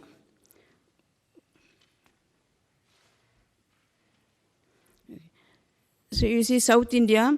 I'm coming from Tamil Nadu state, and Chennai is the capital, and we are doing the study in Chennai city. The survey method is a house-to-house survey.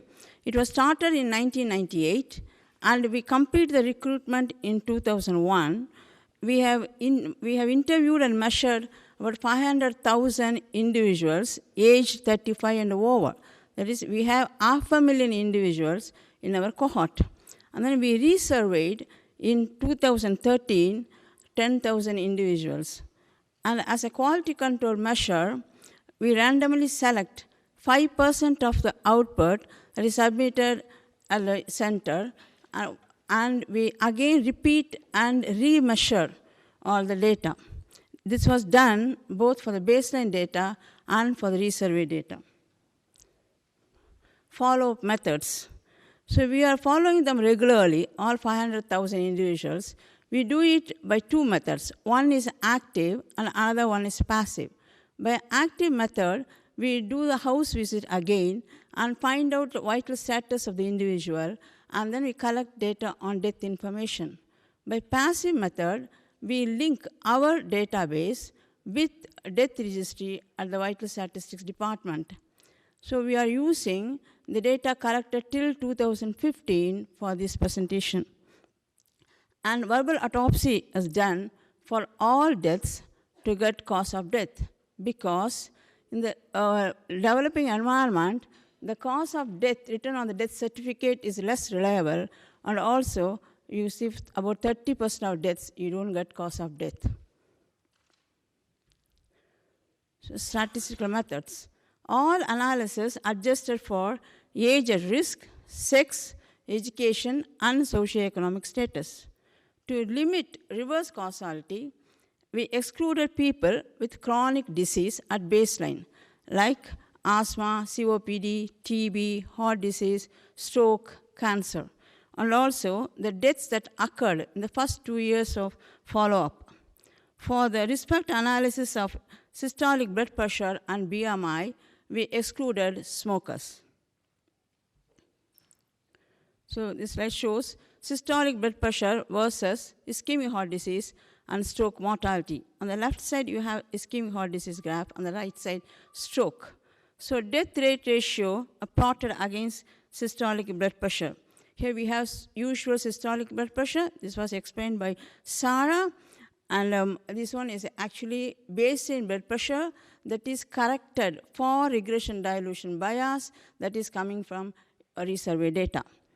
So this slide shows the systolic, with increase in systolic blood pressure, the risk goes up for both ischemic heart disease and stroke. So systolic blood pressure has a strong positive relationship with vascular mortality. So we have totally about 10,000 vascular deaths in the study, and this slide shows strong positive relationship with systolic blood pressure with every 20 millimeters of mercury, lower systolic blood pressure halves the risk. This is the result seen in high-income countries. So our baseline data shows 10 units higher BMI increases approximately 10 millimeters mercury of systolic blood pressure. This is also seen in high-income country studies. So this is BMI versus vascular mortality among 10,254 deaths, mostly non-smokers. So we have seen BMI increases blood pressure, and blood pressure, systolic blood pressure increases vascular mortality. So we might expect that BMI will increase vascular mortality, but our study shows little effect of BMI on vascular mortality. So we adjusted the analysis with usual systolic blood pressure. Then BMI is inversely related to vascular mortality. This is seen in the next slide. Here we adjusted the data for usual systolic blood pressure. Then BMI is inversely related to vascular mortality, especially in the lower BMI range. Same is seen for ischemic heart disease. So the left graph, it is not adjusted for usual systolic blood pressure. On the right side, it is adjusted for usual systolic blood pressure. So BMI is inversely related to the highest mortality, especially below 25. The same is true for stroke mortality. The left side is not adjusted for usual systolic blood pressure. Right side is adjusted, shows BMI inverse related to stroke. So next we move on to smoking and drinking risk factors. Here analyze only men, because in our study data, only less than 1% of women smoked or drank. And then we resurveyed 10,000 individuals in 2013. Almost all who were resurveyed in 2013 reported the same smoking and drinking that they had at baseline. So smoking and drinking versus vascular mortality, death rate ratio at ages 35 to 69 in Chennai. The first line is neither, this is non-smoker and non-drinkers.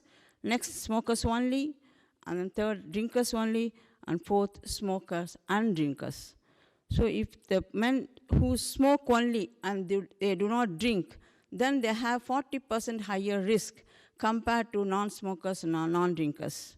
If they drink only and they do not smoke, then they have 30% higher risk than non-smoker, non-drinkers. So the risk is lesser than smokers only. But if they do both smoking and drinking, the risk is about 75% higher than non-smokers and non-drinkers. So if they have both the habits, the risk is significantly higher than having only one habit, smoking or drinking. The next slide, smoking and drinking versus all-cause mortality. The first line is non-smokers, non-drinkers. Second is smokers only. Third, drinkers only. And fourth line, smokers and drinkers. So if they smoke and drink, the risk is about twofold. That means 50% of those who drink and smoke will die due to that habit. The smokers have 40% higher risk than non-smokers and non-drinkers. Drinkers have 50% higher risk than non-smokers and non-drinkers. That translates to 1/3 of those who are drinking or smoking will die due to the habit. So when we did the study, the age at starting smoking was 22 among men. So when the younger the age started smoking, the greater the risk. So in 2010, CDC did the tobacco survey in India. That study results show the age that started smoking now reduced to 18.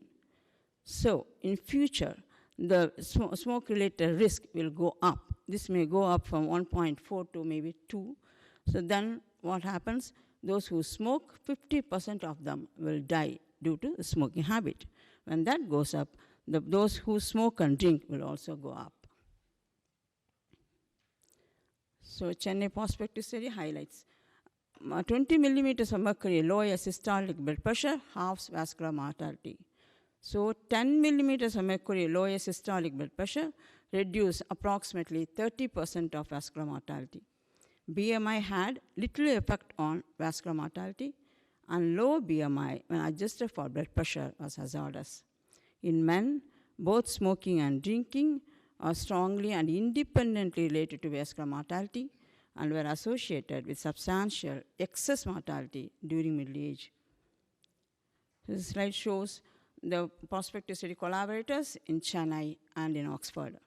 We thank all the participants, 500,000 participants and funders for their support and cooperation. Thank you for your kind attention.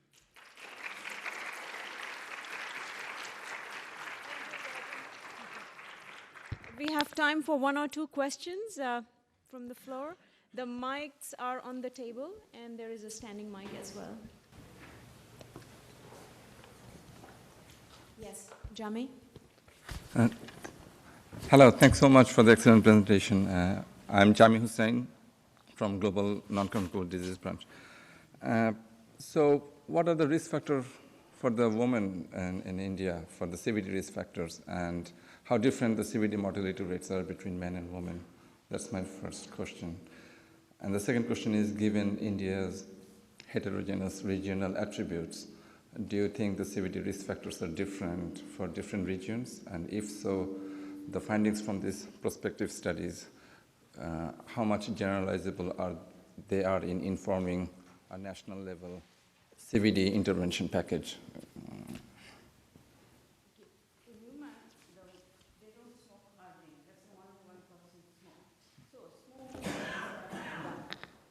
whereas blood pressure, when blood pressure increases, actually cardiovascular mortality goes up, and also BMI. And what did you ask the next one? The regional heterogeneity. Yes, the smoking prevalence varies, and also intensity varies, and the type of smoke, like in urban India, 35% of, not urban Chennai, 35% of men smoke, but out of them, 75% smoke only cigarettes, and 25% smoke BDs. But if you take rural India, 75% of men smoke BDs, only 25% smoke cigarettes. So our study shows if they smoke BDs, the risk is higher than they smoke cigarettes. And so you expect higher risk in rural area for smoking than in urban area. And also chewing tobacco, that is also different in both areas. And lifestyle factors, that like eating, even eating food, that is also different. They are also different, not only urban, rural, different regions of India. Thank you. Thank you very much. Thank you, Gaja. And now, here is Ben Lacey, and he's the epidemiologist at University of Oxford.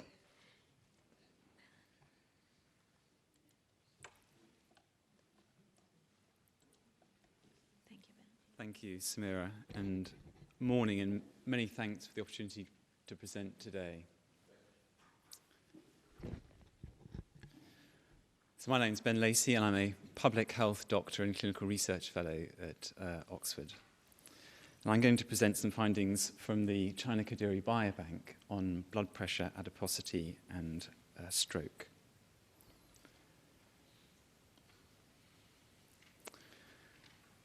So the study design of the China Kadoorie Biobank is really very similar to the Chennai prospective study. Is that better? Can everyone hear? Is that much better? The study recruited 500,000 adults from 10 diverse areas in China, ranging from the freezing north to the more tropical south, the wealthier coastal eastern areas, and the poorer western rural areas. So participants completed a computerized questionnaire which included lifestyle questions and information on medical history. Measurements were taken including blood pressure and height and weight to allow BMI to be calculated, and a small sample of blood was taken for long-term storage in Oxford and China. So as with the Chennai prospective study, there was a resurvey of about 5% of participants several years after the baseline survey, and that allowed for correction for regression dilution bias. I'm not going to show the statistical methods because they're very similar to that that you heard from Gaja. But follow-up is ongoing, but I'm going to present the results to 2015. So events were collected by the study through electronic linkage to death registries, but also non-fatal events through linkage to hospital records. And CT and MRI scans used to diagnose stroke are quite widespread in China now. And that's really important because it allows us not to just to look at total stroke, but also to differentiate between the major types. So that is ischemic strokes, where you have a blockage of the artery, or hemorrhagic strokes, where you have a bleed into the brain tissue.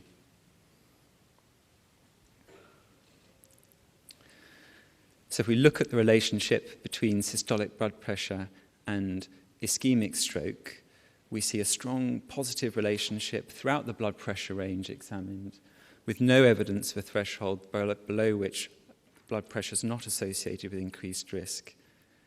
And the strength of that association, so for every 20 millimeters of mercury, you see a doubling in the risk. And that's what we see for total stroke in countries like the US and other high-income countries. But by contrast, when we look at hemorrhagic stroke, we see a much stronger relationship. So for every 20 millimeters of mercury, we see a tripling in the risk of stroke.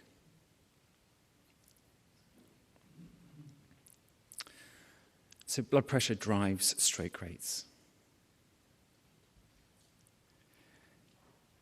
When we looked at the baseline survey in the China Kadoorie Biobank, we found that for every 10 units of BMI, that increased blood pressure by 20 millimeters of mercury. So that's much stronger than you see in the US. And you may remember, and in Gadja's presentation, where 10 units associated about 10 millimeters of mercury, so quite substantially stronger.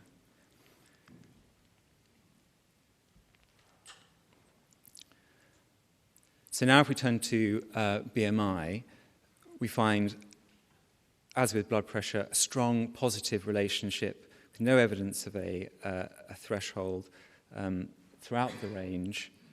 And the strength of that association is for every 10 units higher BMI, you see a doubling of the risk of ischemic stroke. So that's what you'd expect from the effect of BMI on blood pressure. Now, we know that blood pressure increases the risk of hemorrhagic stroke more than it does ischemic, so we might expect an even stronger relationship with BMI, where, as an actual fact, we see very little evidence of a relationship, except perhaps at very high BMI.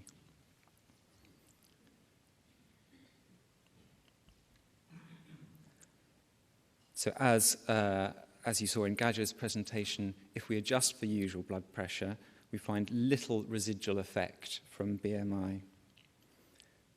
When we look at the relationship between BMI and ischemic stroke. And when we do the same for hemorrhagic stroke, we see this strong inverse association. And this isn't really understood, and we're currently investigating as to why this might be.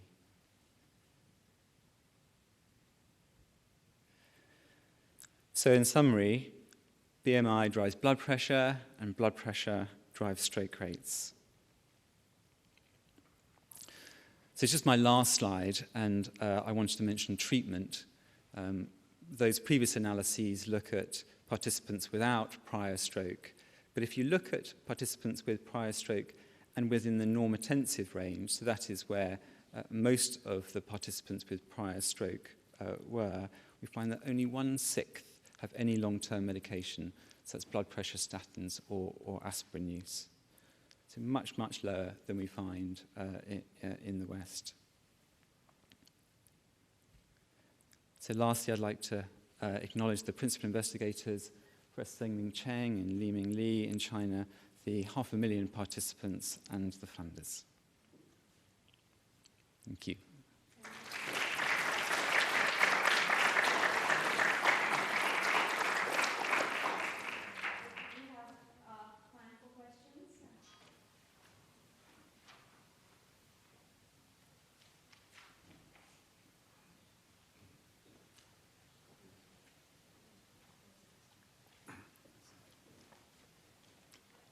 Thank you. I'm Henry Kahn from our Division of Diabetes Translation. Some of these results shown from India and from the Kadoorie Data Biobank are stimulating and provocative about the BMI. As I recall, the Kadoorie Biobank also has measurements of abdominal obesity, and I wonder if those would be parallel to the BMI findings or whether they represent a different phenotype expression of so-called adiposity that might be very informative. So yes, there are kind of range of adiposity measures, waist circumference, bioimpedance, proportional fat, and things like that. They're all very strongly correlated in this population. So the relationships are basically the same, but you do see subtle differences in terms of the relationship with blood pressure and with diabetes. That some of which have been published and some of which will be. So there'll be subtle differences, but essentially the messages will be the same. So the findings on BMI are very interesting and also interesting in light of the Chennai findings. The inverse relationships that we saw in Chennai, I don't remember if they were adjusted for systolic blood pressure, but that's what made your relationship be inverse, as I think I saw. That's right. So it was the same in Chennai. So whereas in Chennai we saw no relationship with kind of vascular disease, irrespective of whether it's ischemic heart disease or stroke, very strong relationships with stroke. But all the excess risk from higher BMI is really attributable to blood pressure. That's really what the China results are showing. So that when you take out the effect of BMI on blood pressure, you see the residual effects through the other pathways that BMI will be acting, and those give you that inverse association. Hypotheses about what these other pathways are? I have some ideas, but it really is a kind of unsolved question. I mean, they could be cholesterol, and that's kind of one of the certain fractions of cholesterol, and that's being investigated. But there are kind of other ideas. But hopefully, over the next few years, we might solve. There really are some other mysterious factors determining stroke risk. I mean, we really don't know why British stroke death rates went down tenfold between the 1950s and the present. And, it was just going down between the 50s, 60s, 70s when there wasn't any medicine that worked. And people had really stopped smoking by then. And we don't know why there was this vast decrease in stroke death rates in Japan between the 1950s and the 1980s. It went from being absolutely predominant, vastly more important than all the other causes of death put together, into being just one disease among many, just over a 30-year period. And within Britain, in the 1960s, in those days, the rich and the poor smoked the same. In those days, the poor weren't fatter than the rich. There wasn't very much difference in adiposity, and there weren't any treatments that worked. And yet, the poor had 5 times the stroke death rate that the rich have. And now there's reports coming out of China, from North China, where stroke predominates, of striking decreases in stroke there, which can't plausibly be accounted for by any changes in treatment or hypertension control. So we're missing something really major in terms of what are the causes of stroke. Yeah, smoking matters. Yes, blood pressure matters. But there's something else that really matters that we don't understand. And from the data you've shown, it seems to be particularly for hemorrhagic stroke rather than ischemic stroke. Yes, I mean, I agree, and I suppose one of the real strengths of this study is that rather than looking at kind of total stroke, you're able to look at finer detail of those particular subtypes, and maybe even possible finer than just purely ischemic or hemorrhagic, subtypes of the subtypes, and that might kind of reveal some more information about the kind of causes of these diseases. But yes, I agree. We know more about ischemic than we do hemorrhagic, but there are lots of things, important things that we need to find out. I think especially in the kind of parts of China where there's very high hemorrhagic stroke rates, where you do find higher rates than you do in the West, then the effect of blood pressure is going to be even greater than it is in areas where there's higher rates of ischemic. Thanks so much. I have a quick comment and an observation. I mean, in the Chennai case as well as in China, is the fatality rate from the CVD events are much higher, I would assume, in India or China. So is that a factor? And also the BMI range starts from quite low, from 15 onwards for India. So there is malnutrition, stunting, all these issues involved. So the fatality rates from the CVD events are higher. Is that something that explains the high death rates and onset of the CVD events? So there are differences in the cardiovascular types in the two countries. So whereas in India you saw there's much higher rates of ischemic heart disease. In stroke, in China it's really stroke. So of the 20,000 vascular events that we've recorded in the China Caduri study, 17,000 have been stroke. So that's quite a kind of marked difference.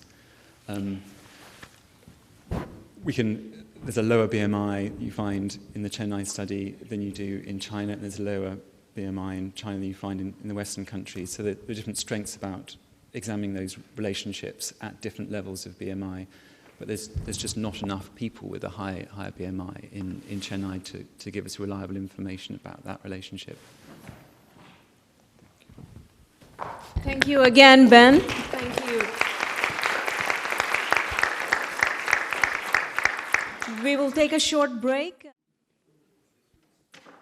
While we get settled, I just wanted to let everyone know that we just learned that many people have joined by IPTV. So thanks to everyone who are listening to this very interesting session remotely. And I would like to now invite back Sarah Lewington to take us through the remaining of the session. Sarah? Thanks, Mira. So we're going to hear now from Mexico, Russia, US, China, and Cuba. And so I'd like to start the next session by inviting Dr. Jesus Alegre up to tell us about diabetes and death in Mexico. Thanks, Jesus. Thank you very much.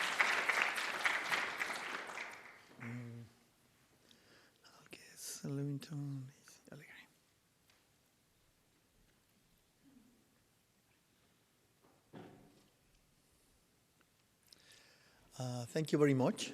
I'm more than honored to be in this building, speaking about our results in Mexico. Let me show you that originally in Mexico the problem is the glycemic control. The diabetes in Mexico has been a problem that we have noticed long ago, but the study that we conduct originally was appointing the follow-up of tobacco consumption, probably alcohol consumption, and in time we discovered that the problem for Mexico was diabetes. So we did this study of 150,000 people which have been followed, and we asked them a lot of questions in a structured questionnaire, a lot of questions about their behavior, tobacco consumption, of course, if they have or not a chronic disease. Hence, we obtain the information about being or not diabetic from this. And then also a blood sample. We measure the blood pressure, and we make some anthropometry for the BMI and waist and hip.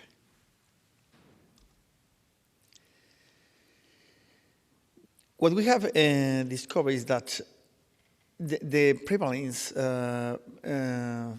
of diabetes is 10%, more than 10% by the age of 50. And by the age of 60, it's more than 20%.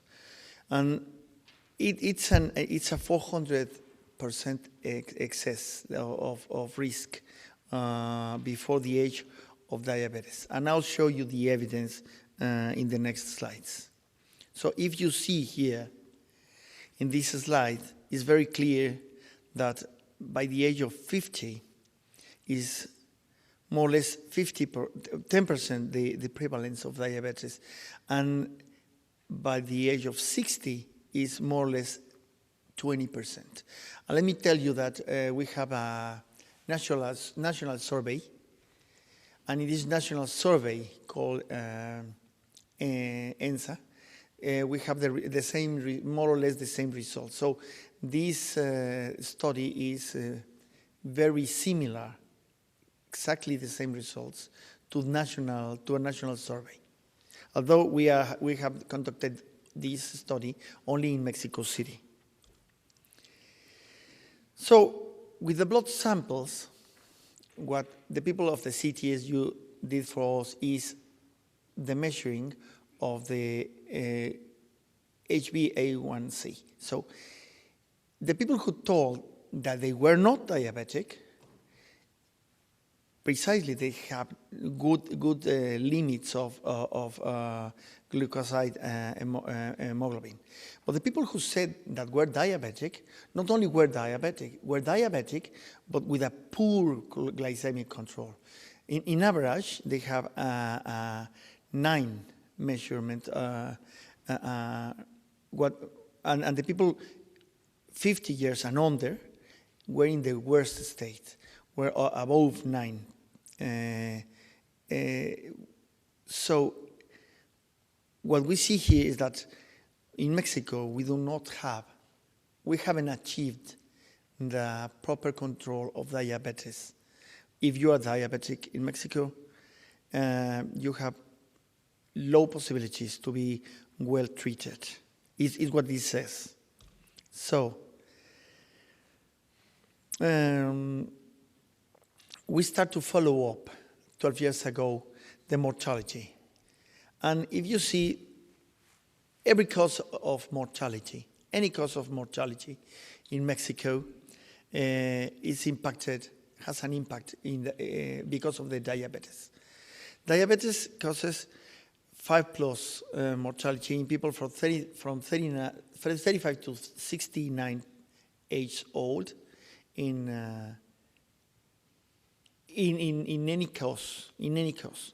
But I will forward show you that this impacts more in kidney insufficiency and in the cardiac insufficiency, which is more important to show. So,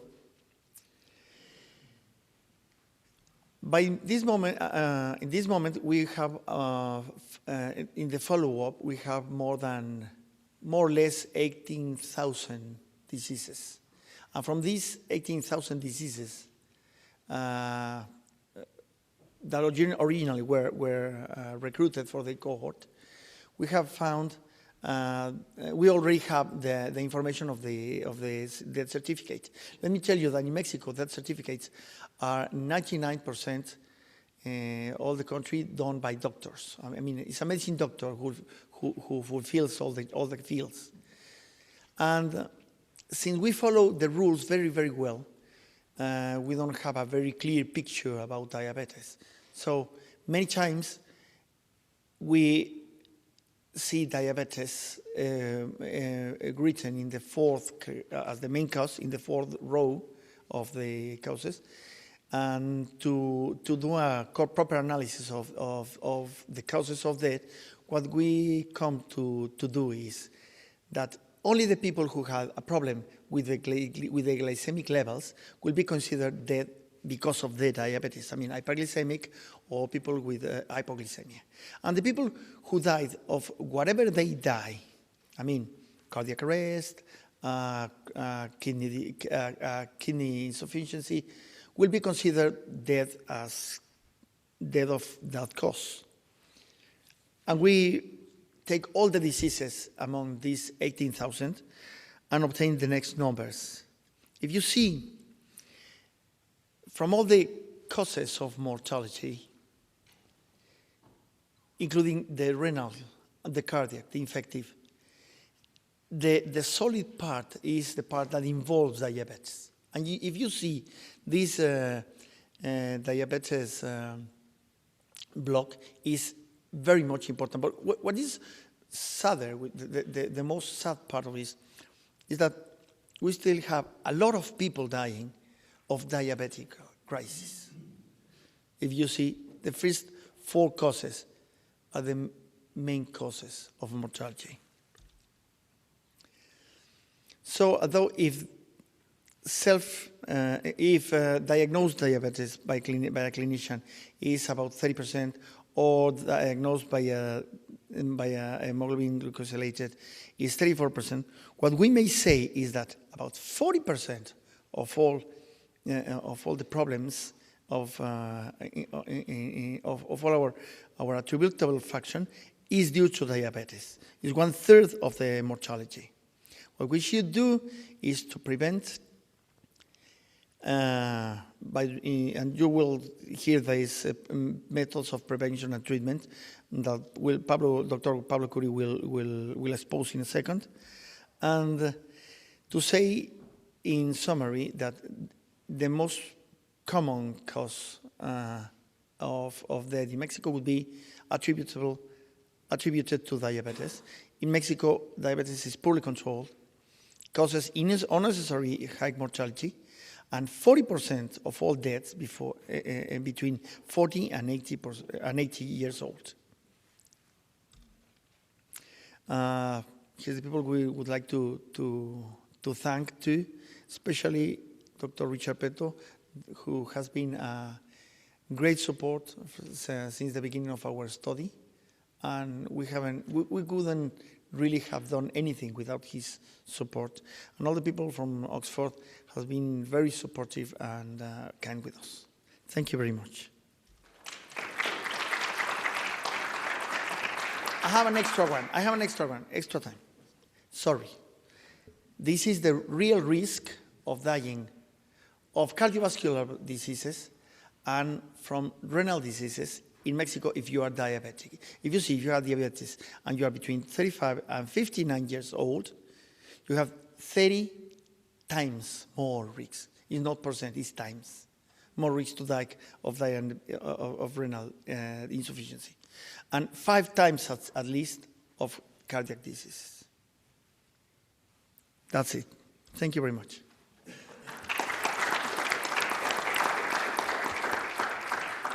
Thank you very much, Jesus. I think we'll take questions after both talks because we're now going to hear from Pablo Curi-Morales, who's the Undersecretary of Prevention and Health Promotion, also co-PI of the Mexico Prospective Study, on what you've been doing for diabetes control recently and your plans for the future.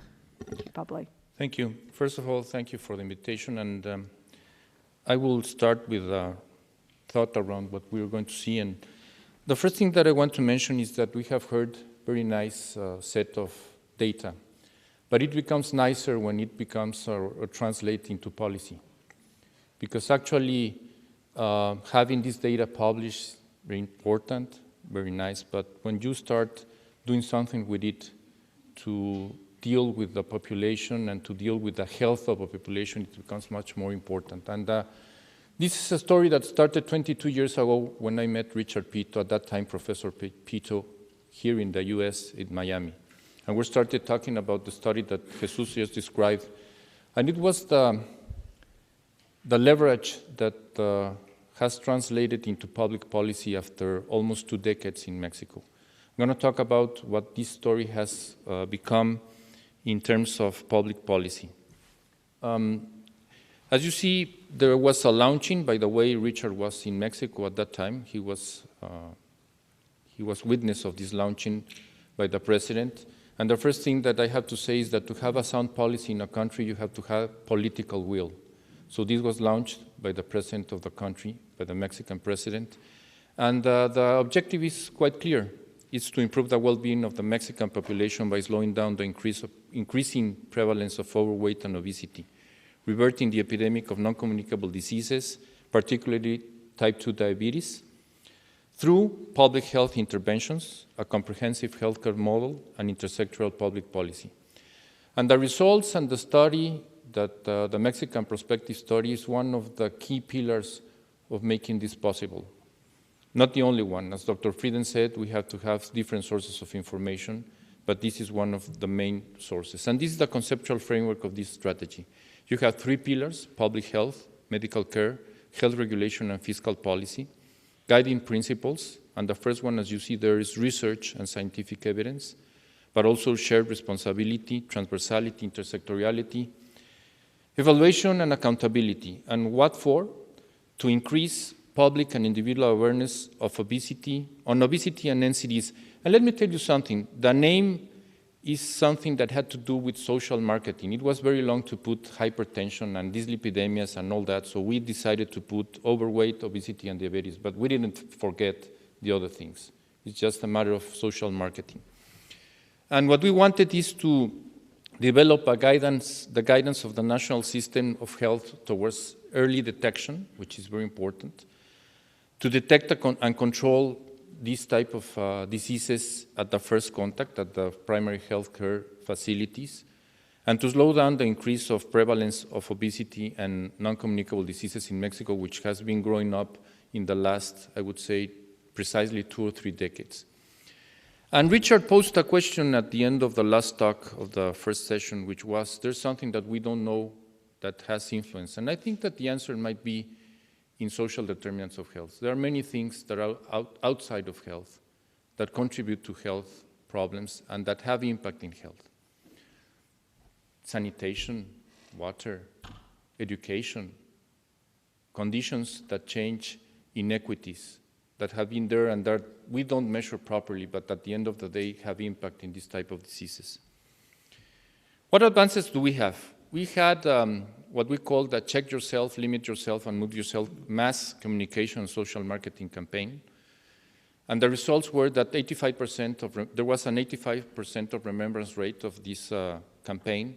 90% of the respondents said that the campaign encourages people to improve eating habits and physical activity. And 61% of the respondents agreed that the campaign has changed their behavior and perception related to overweight and obesity, which was one of the first issues that we mentioned. We had to make the public aware of the problem because everybody talked about it, but there was not a social awareness and there was not a response. Then, accountability. We developed the Mexican Observatory of Non-Communicable Diseases. By the way, you can go into the link that is posted there. You can see what it's in Spanish, sorry, but you can see what actually that observatory is all about. It's not a governmental observatory. It has to be outside the government. It's administered by the Autonomous University of Nuevo León and measures the impact and evaluation of this public policy for the national strategy. And there are some figures there. From January to June 2016, we have more than 152,000 interactions, more than 23,000 users, and you see the countries that we have visitors from to see what we are doing and what's posted there. Some advances in medical care. As mentioned in the first session, you need information. Of course, the Mexico City Prospective Project, as I said, was one of the main drivers and the leverage for this strategy, but now we needed to see what actually was going on in the field. So we developed the Chronic Disease Information System, which allows health personnel to register the health treatment provided to patients that live with chronic diseases. And it accounts for what happens in that number of primary healthcare facilities in our 32 states. Mexico is a country, a federated country with 32 states. And those are results, and as you can see, the update is of 2 days ago, because it's updated on a regular basis. And we know of the people that get to those health facilities that more than 1.7 million people have at least one consultation in the last year. And the interesting thing is the figures that you see on the right side of the slide. Of those, about almost 1 million have diabetes. The important thing is that we're not doing the proper job. We're just measuring 22% for HbA1c, which should be 100% because we have all the financial for doing that on all the population. But of those, 40% are under control. In hypertension or in blood pressure measurement, that's better. We have 75% of people measured with 66% under control. With obesity, that's the figure there. I'm not going to read it. You can read that on the slide. And with dyslipidemia, specifically with measurement of LDL, you have 28% and 41% under control. This is not enough, so we needed to improve the quality in medical care. So we developed what we call the Excellence in Diabetes Care Networks with four components: early detection, quality of care, training health professionals, which is something very important because you ask health professionals to do things, but you don't give them the information and the knowledge to do the proper things at the primary health care. And one thing that is very important, to have the supplies. You need to have the reagents to do the diagnosis, and then, of course, the metformin and all what is needed. And now we have that in 26 states. We reach almost 6 million beneficiaries and strengthen the reference and counter-reference of patients in the system. What are the results? Well, those are the achievement indicators. We're not yet there, and you will see we're not yet there, but we have those achievement indicators perfectly well defined, and we all know what we are striving to achieve. And this is where we are. We have not yet achieved those. In fact, when you compare this to the regular program, the differences are basically in the people that are being measured. In the control, we're still way behind of what we want to be, where we want to be. But now we have a system that allows us to go to each of the healthcare units and to see what's going on within each healthcare unit, which we didn't have. Something that's very important, we have many changes. from the guidelines for the sale and distribution of food and beverage in schools, we had an amendment in the Constitution whereby foods and drinks that do not contribute to health of students are banned from school. Now the problem is to implement that. That's a challenge because we have a lot of resistance even from people, of course, from the industry, but from many others. An amendment of these articles of the General Law of Educational Physical Infrastructure related to the installation of water drinking fountains in elementary schools, because you tell them you have to drink water, but you don't give the means of doing so. So we changed that, and we're in the process of that. And we updated the nutritional guidelines for the sale and distribution of food and drinks in schools within the national educational system. And it applies to everybody, and of course it promotes drinking plain water and consumption of natural foods, such as vegetables and fruits. Front of package labeling and targeted advertising to young audiences, we had an amendment on the regulation of sanitary control of products and services published in the Official Gazette about a couple of years ago, which made mandatory front of package labeling, the nutritional quality seal, and restrictions on advertising of high caloric density food and beverages in open and paid TV as well as movie theaters. And what are some of the results? Decrease in almost 27% in advertisement. And of the people, there has been a request for 798 seal requests, and only 126 have been granted because the others have not fulfilled, and under review, we have 297 requests. Something that has made has come to a lot of interest everywhere in the world because we're always asked about it. It's important, yes, to have the taxes, but it's not the only thing that we have to do, as I have shown.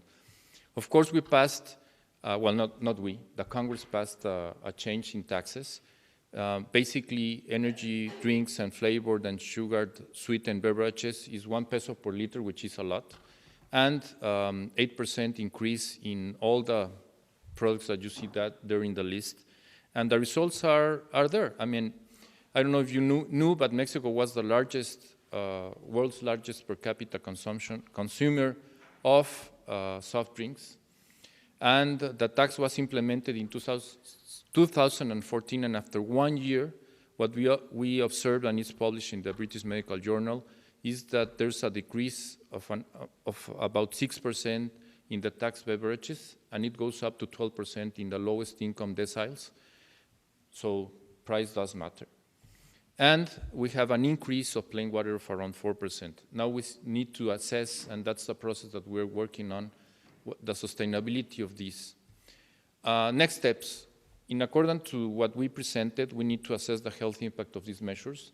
We are currently carrying out what we call the National Household Survey of Health midterm, which is currently carried out, and we'll have the first results on October, to assess precisely the national strategy for prevention and control of overweight, obesity, and diabetes. But it's important to let you know that the results that Jesus just presented have led us at the policy-making level to conclude that we need to rethink and review the current policy, and if necessary, make adjustments and strengthen the 3 pillars that I just mentioned of this strategy. So again, we are in a properly, I would say, based decision-making process using scientific evidence from studies such as the prospective Mexico City study, as the household surveys, as the chronic information system, to adjust our policy.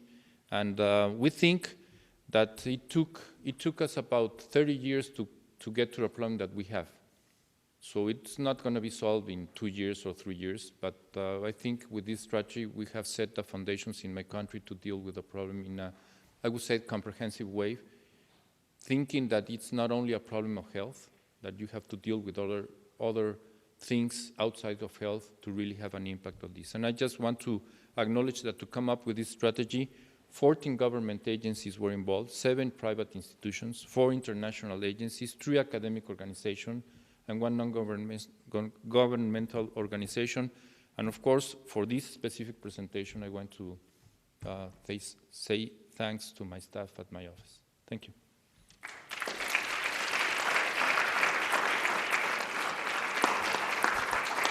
Thanks very much, Pablo.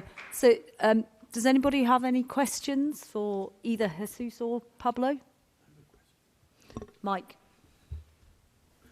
Were the people not being treated because they didn't have access to care or because it wasn't normative to treat people with diabetes? No, they were not being treated because of the lack of compliance from the health services. They all have access to, well, not all, but the access to healthcare in Mexico is quite widespread. We talk about universal coverage, which does not mean efficient access, but everybody has the right to be covered. But the differences are so big that actually what happened is that they were not doing properly what they had to do at the primary healthcare facility. So that's where we're working, which is training and making all the what is needed, medicines and all what is needed to be there at the contact.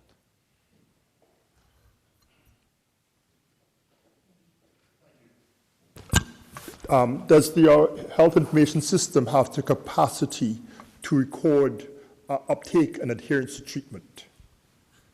Record what we're doing? To record and follow the uptake of treatment, yes, and adherence to treatment. Yes, because what we did is basically we have internet access in about 30% of the facilities, and those that don't have it, they can download it and then go into a place where they have internet access. So that system is online. It works for all the system of the Ministry of Health. Let me just remind you that in Mexico we have the Social Security, which accounts for about half of the population. But it's interesting, they don't have the same problem that we do have, basically because the Social Security accounts for people with higher income and that have better access, but we're dealing with the poorest of the poorest in Mexico within the system.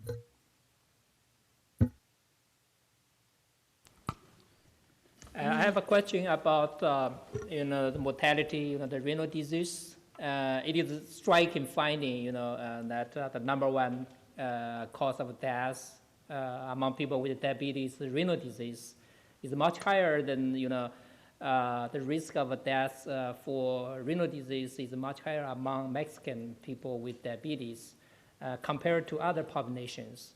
So could you explain why this is the case? Is there any biochemical mechanisms or environmental there are several underline this strong association?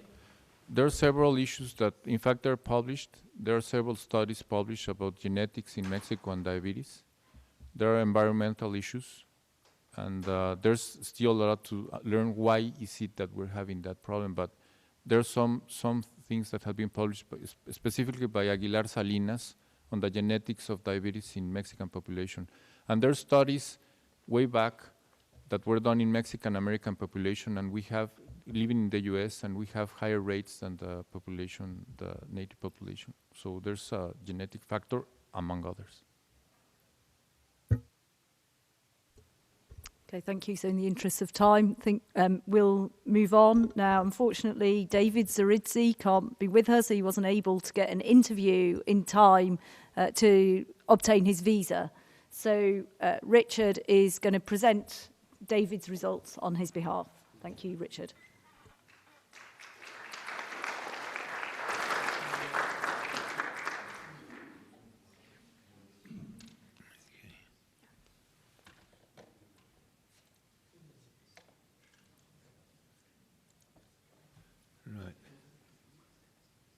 Okay, you've got to pretend that that's me.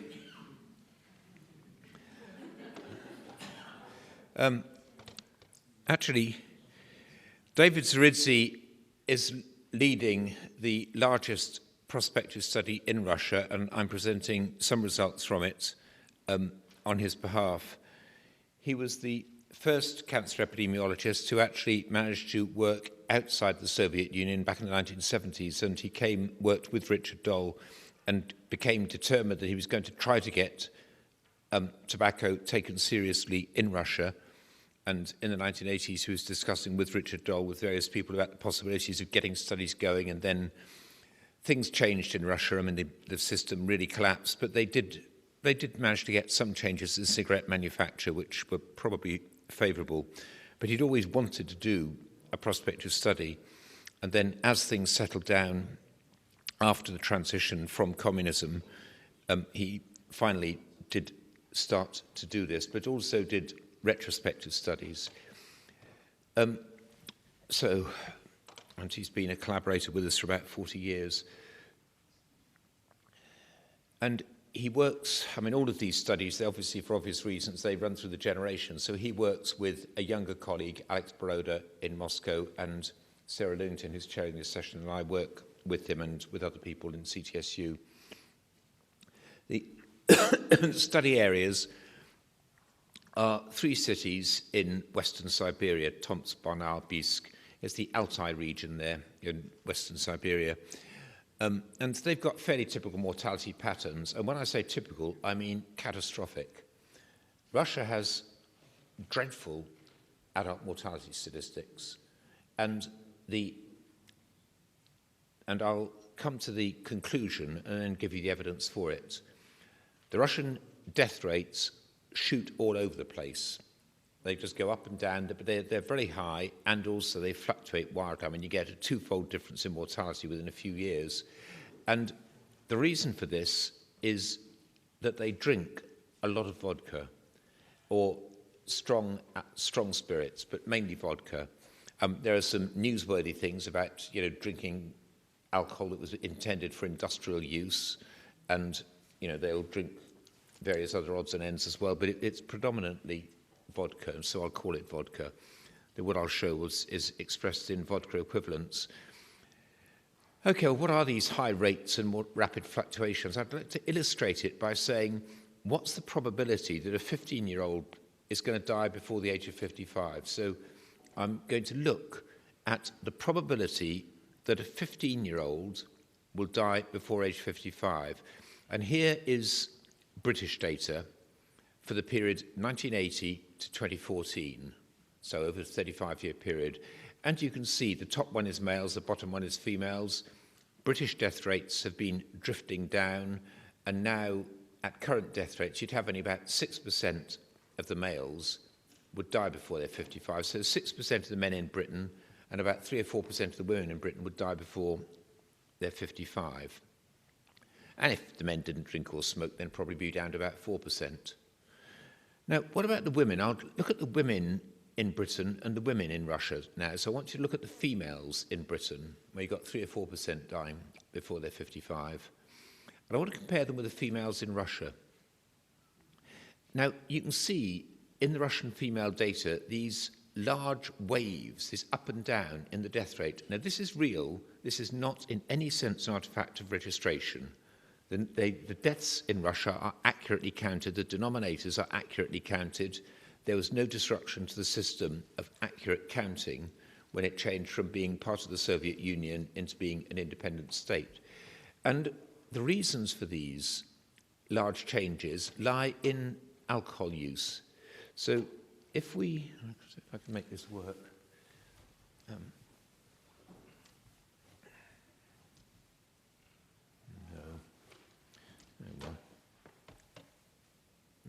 Here we are, good. Okay, over here at the left, we've got that there is Gorbachev's first year as Russian leader. He came to power in March, and in May that year, 2 months after coming to power, he'd issued his first anti-alcohol law, and it was quite strict. It produced about a 25% reduction in total alcohol use. It wasn't a big reduction because a lot of the alcohol use in the Soviet Union was illegal. It was drink that was made in the villages, distilled in the villages, and then sold in the towns illegally. So it's difficult to control illegal supplies like that. But anyway, he came up with this, and so even in the year where that law came in, you've got some reduction in mortality, and then in the first full year of its operation, you've got quite a big reduction in female mortality. I mean, it took the women halfway from being Russian women to being UK women as far as death rates are concerned. Things stayed, for the next few years. This is the rest of the communist period, so there's the end of communism here. The restrictions on alcohol were breaking down because, when you get restrictions on official supply, then the unofficial supply comes up to meet the demand. And so in the late Gorbachev years, as communist authority was going, the alcohol policy, the anti-alcohol policy was weakening. And then just overnight, at the end of that year, on December the 31st of that year, the Soviet Union ceased to exist and all of the anti-alcohol laws went. So overnight, there was no restrictions on vodka sales. And I can remember being in Moscow at that time. You could see the old grandmothers from the villages with their sort of litre bottles of vodka distilled in the villages, selling them by the roadside outside a cancer institute. And Russia collapsed. Industry, half of all industry collapsed. So half of all jobs went. If you had a job, you probably weren't getting paid anyway.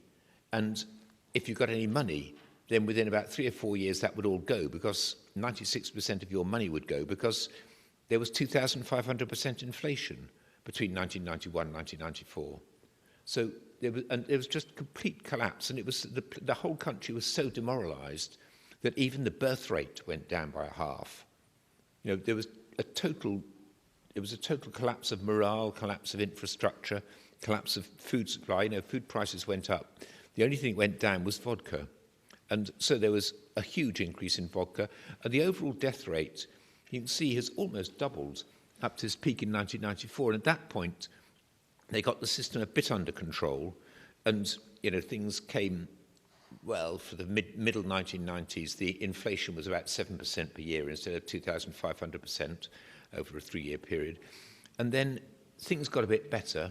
Vodka consumption went down. And then here, there was again a banking crisis. The Asian banking crisis spread to Russia. The ruble collapsed in value again.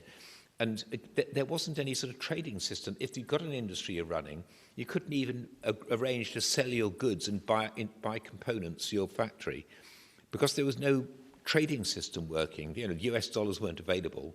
The ruble wasn't trusted at all. And so you were finishing out getting barter between factories. You know, we'll give you 100 tractors in exchange for 1,000 sheep or something. And it carried on absolutely chaotically until about 2005. Things started to get a bit more under control. They got sort of gas production. They got agreements to sell gas abroad. They introduced an anti-alcohol law. There were alcohol regulations. And over the next 5 years, the consumption of spirits, vodka, and including the illegal stuff, went down by about a third. And the death rates went down by about a third. Now, you may think, look, okay, he's saying all these things, but how do I know it's true? And I've shown you the women just deliberately so that I could tell the story. But here, on exactly the same scale, is the results for the men. Look at it. You know, you've got, I mean, at this point, at the death rates here of 1994, you'd have something like 37% dead before the age of 55. Whereas in Britain, it's 6%.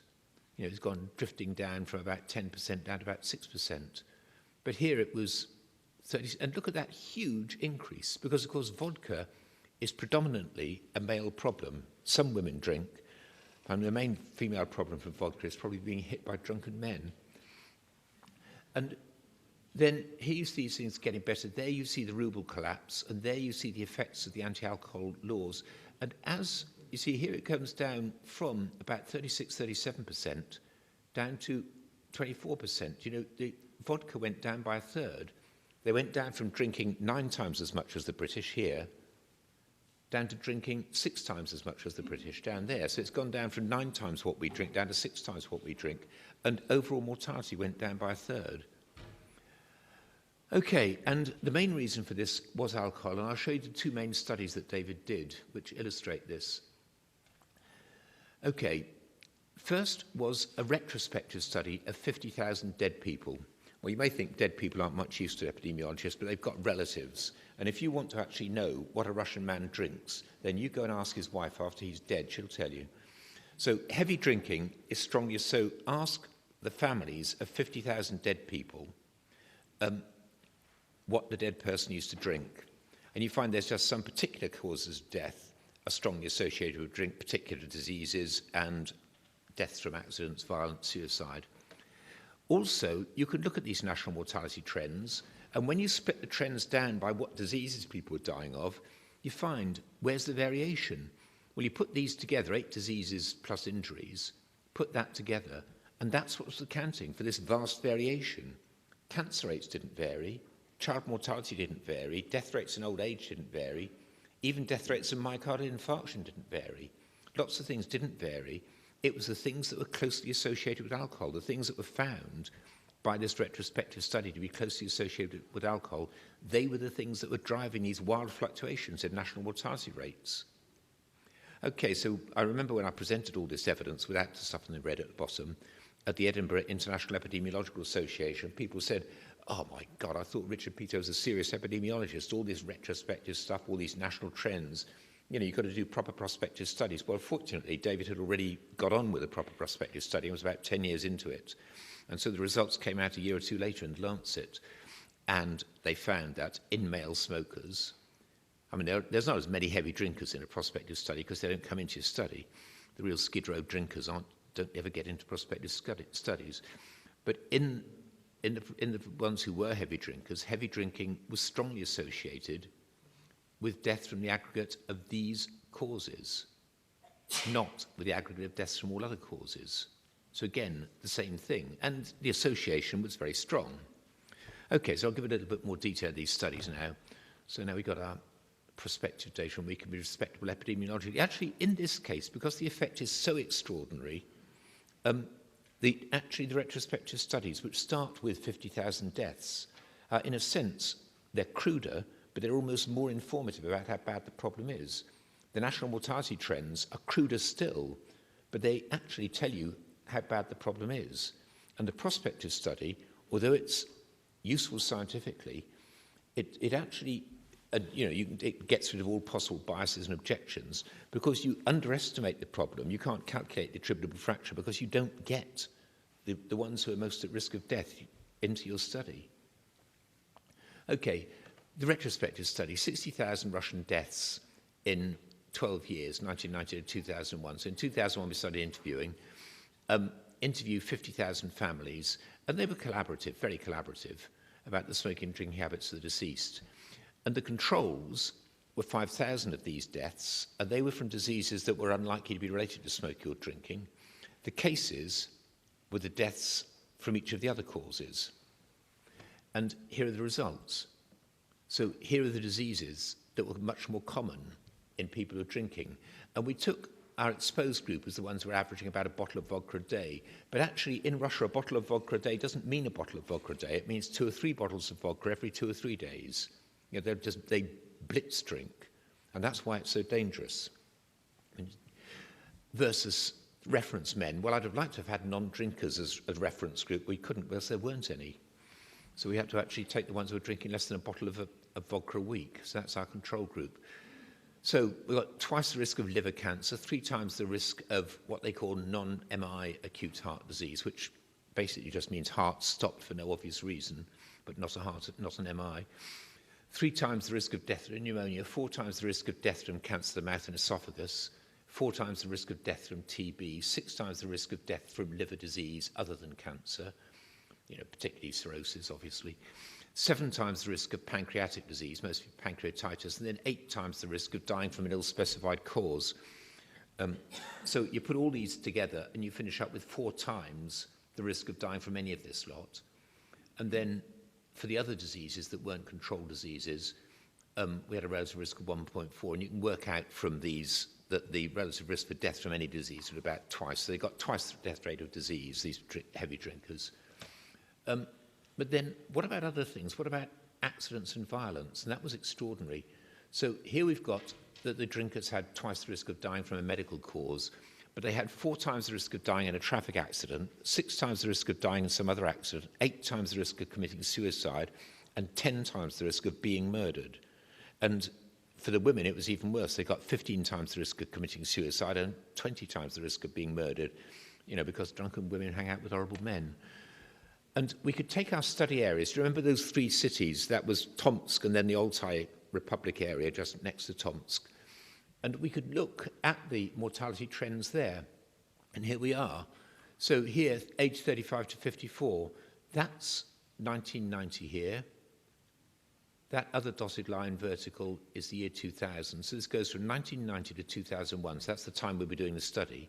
And you see absolutely that spike in mortality you see in Russia as a whole.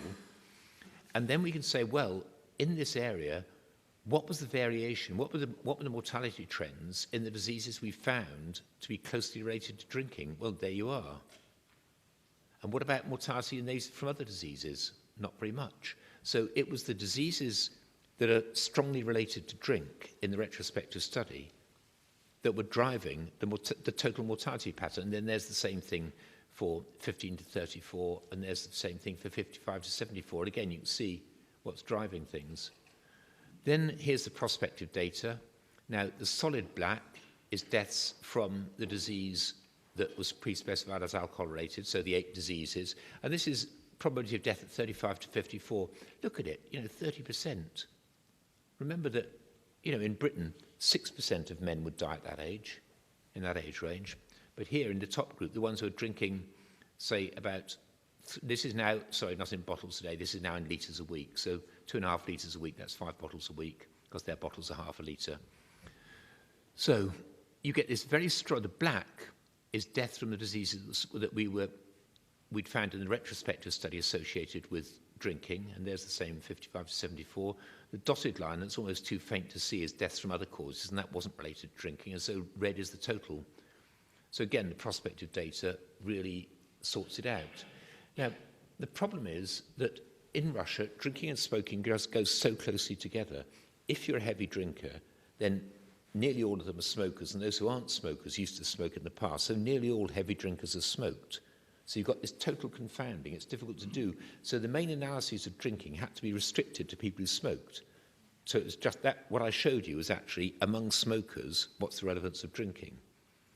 But if you want to look at the effects of smoking, you've basically got to look at that in the people who drink less than a bottle of vodka a week, just exclude the heavy drinkers.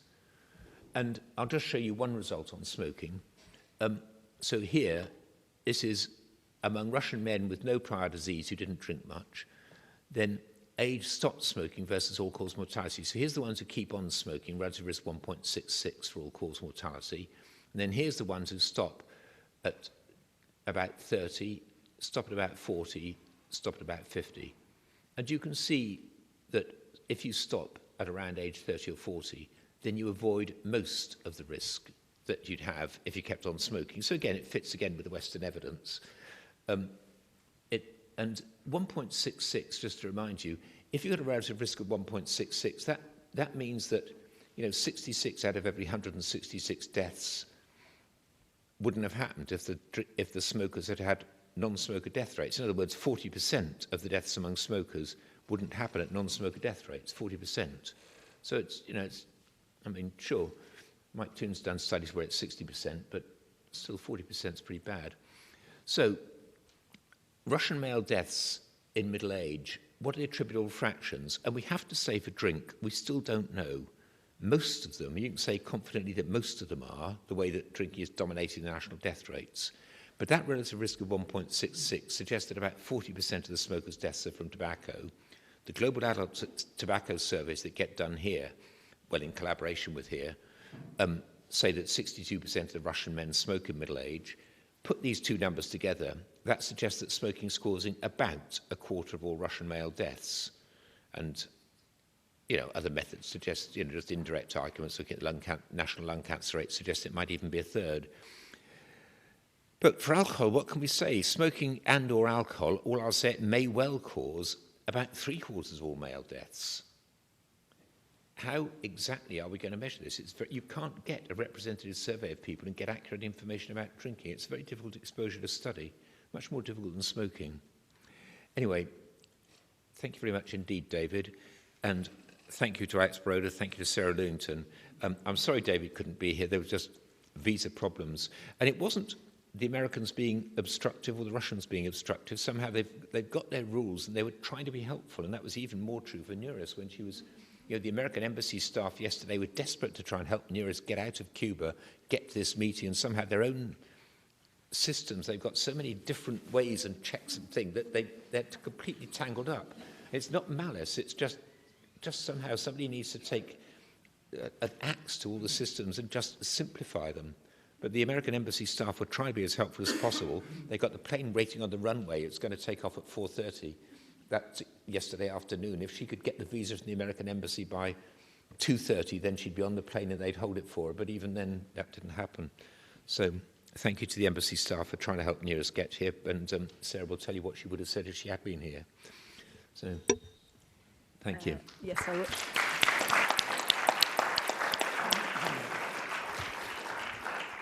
Before...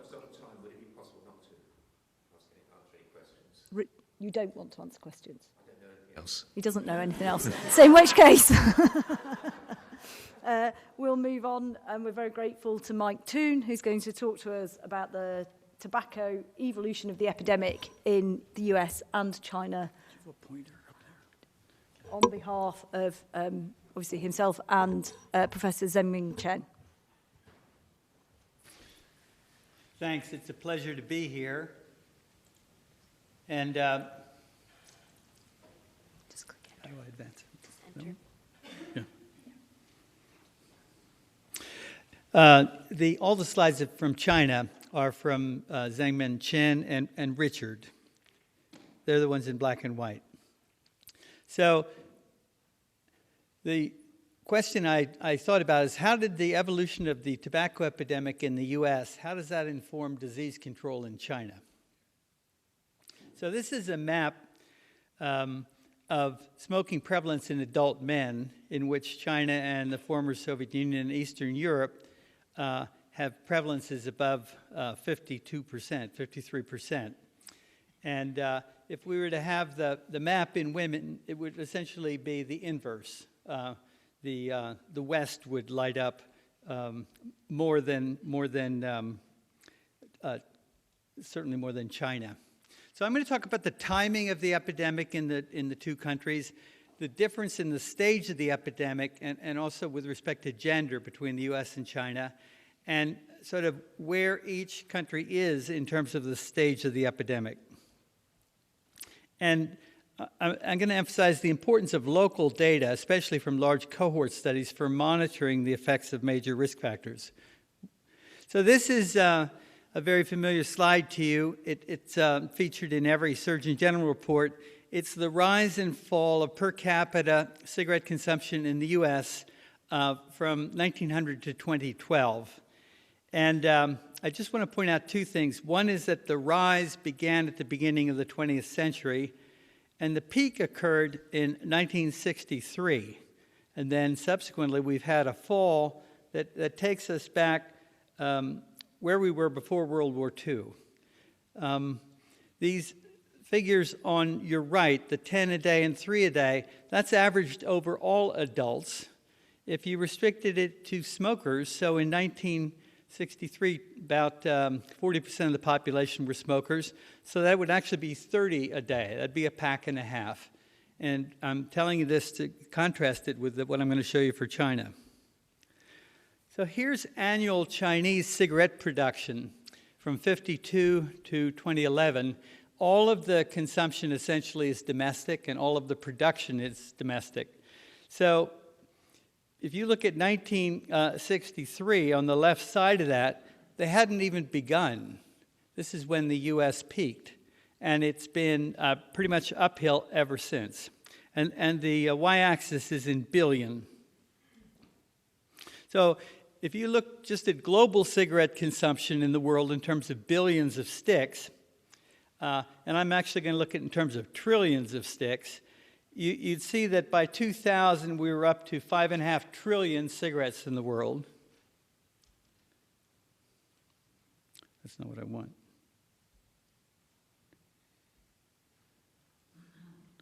I don't know how I get it to go back.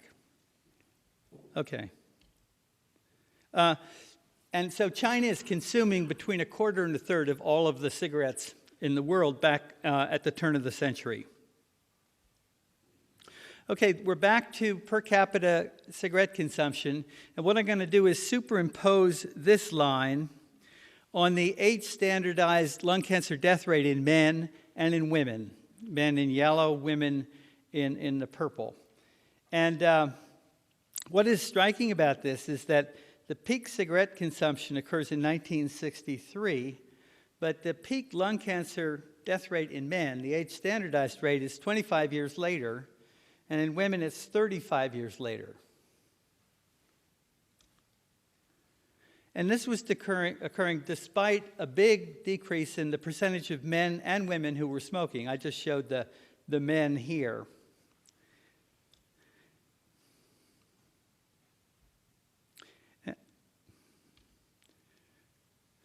So, as we go to China, the fact that the peak impact on mortality occurs 20 or more years after the peak smoking is going to be highly relevant. So why this overshoot? It could reflect that cessation takes a long time to produce benefits, which I'm going to show you in a minute is not true. Or it could show you that the risk in the people who continued to smoke, who haven't quit, keeps going up. And that I'm going to show you is what's going on. So this is a slide from American Cancer Society Cancer Prevention Study 2, and it's very similar to British doctors' slides. The red is the cumulative probability of death from lung cancer in someone who continues to smoke, and then the dashed lines below it are people who quit at progressively earlier ages. And so those lines diverge from the red line at the age at which they quit, and about 5 years after you quit, you start having substantially lower risk than if you had continued.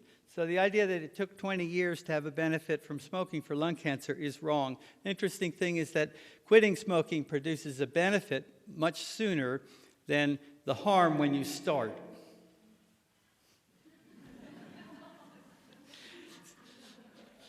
This just shows you how the trends in smoking prevalence in the U.S. went from 1965 to 2010. And you can see that a big part of the reduction in prevalence occurred between 1965 and about 1990. And at the same time, the machine-measured tar level and nicotine level in U.S. cigarettes had decreased enormously. So everyone is expecting that the risk would be going down in smokers.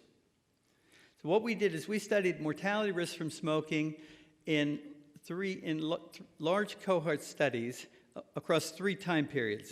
1959 to 65 was the American Cancer Society Cancer Prevention Study 1. 82 to 88 was 2. And 2000 to 2010 were 5 large pooled contemporary studies from the NCI Cohort Consortium. And they're the cohorts that everyone's familiar with, Nurses Health Study, etc. So basically, we're going to be looking at the early 60s, the mid 80s, and the early 2000s. And so these contemporary cohorts, they had to be in North America. They had to have at least 50,000 total men and women and be followed beyond the year 2000 and have updated information on smoking, which we didn't have in CPS 1 and 2. And this just shows you that if you combine men and women, we had more than 500,000 in all of the cohorts, and we had, at a minimum, 22,000 deaths. Okay, so what I've done is shown you in relation to the curve for the age-standardized lung cancer death rate in men and women, where CPS 1, 2, and the contemporary cohorts, what they're capturing, their slice of the epidemic. You don't think of cohorts as cross-sectional, but really they do represent a slice in time, and you can see that they're nicely spaced across this epidemic. So what we found, and I'm going to start with the men down below, is that the relative risk for death from lung cancer back in the early 60s was 11.4. And by the 80s, this had increased to 22.4, and it stayed essentially stable. It went up to just under 27 in the pooled analysis.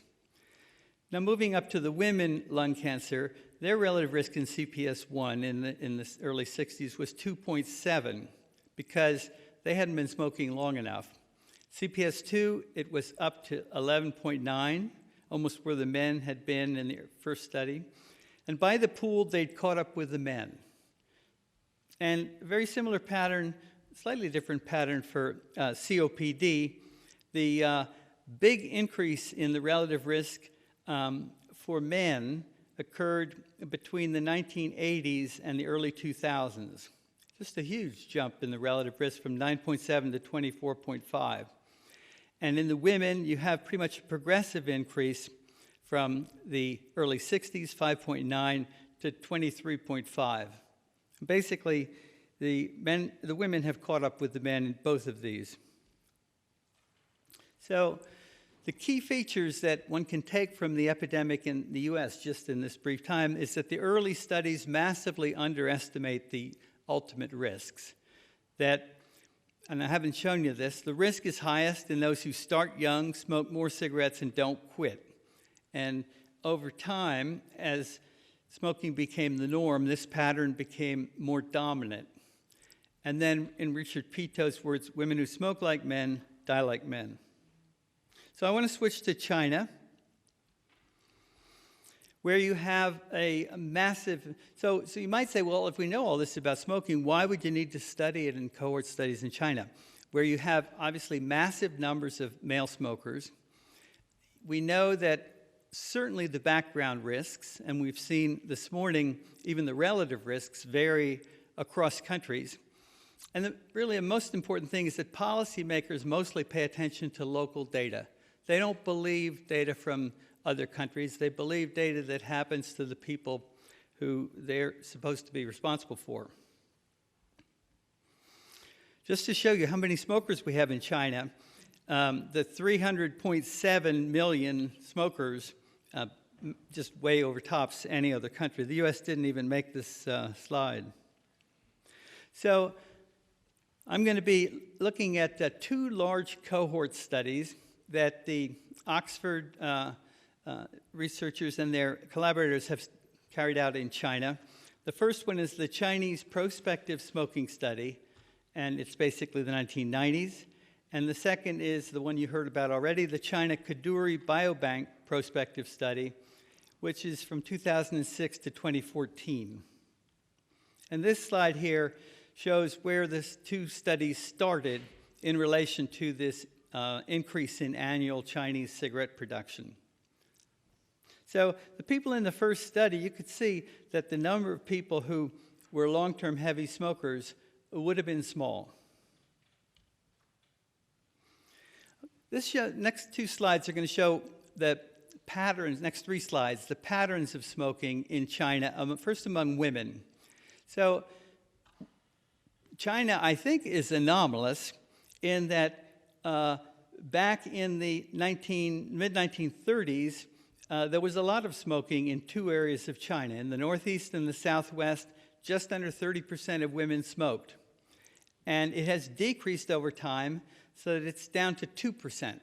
So we have an anomalous thing in which women in China are not currently smoking. And the same is true in these other areas of China. Now, the opposite has happened in men. On the left, you see what's happened to the prevalence of smoking, and the white squares show rural areas, the black squares show urban. So if you just look at the prevalence in the white squares, you see that it's higher in the country than in the city. You see that it increased over time until between 1960 and 1970. If you go to the right and you look at cigarettes per day, you see that it's increasing particularly in the rural areas in men, and it's increasing some in the urban areas, although it seems to have leveled off in both. This is really important. If you look at the age when people started smoking regularly, and you have the year of birth along the x-axis, you see that with each birth cohort, the average age when people started smoking went down. So as in the US, as the smoking epidemic progresses, people start smoking earlier in life, and they're more likely to smoke cigarettes when first started, as you see on the right.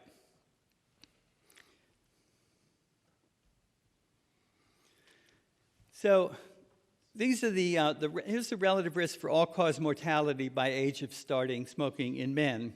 And here the x-axis has the younger age on the left.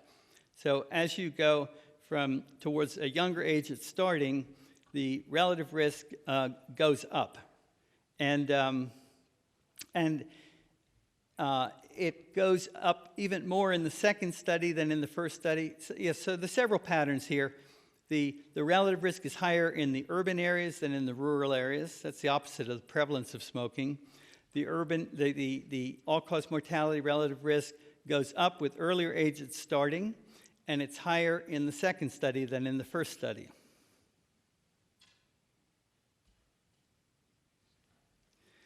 So the relative risk in say the top bar, in those who, this shows that the relative risk for all-cause mortality goes down when you quit compared to if you continued. So quitting is helpful in China as it is in the West. So what this shows is the relative risk for all-cause death rates in the urban men in the top 5 lines and rural men in the bottom 5 lines in the 2 studies. Patterns I want to point out is, again, you see that the earlier people start, the higher their relative risk, and that the relative risks are higher in the second study than in the first study, and they are higher in the urban men than in the rural men. But what I want to point out to you is that even in the second study, and the men who started under age 20, the all-cause relative risk is just under 2. So in the modern cohorts in the US, the all-cause relative risk is 3.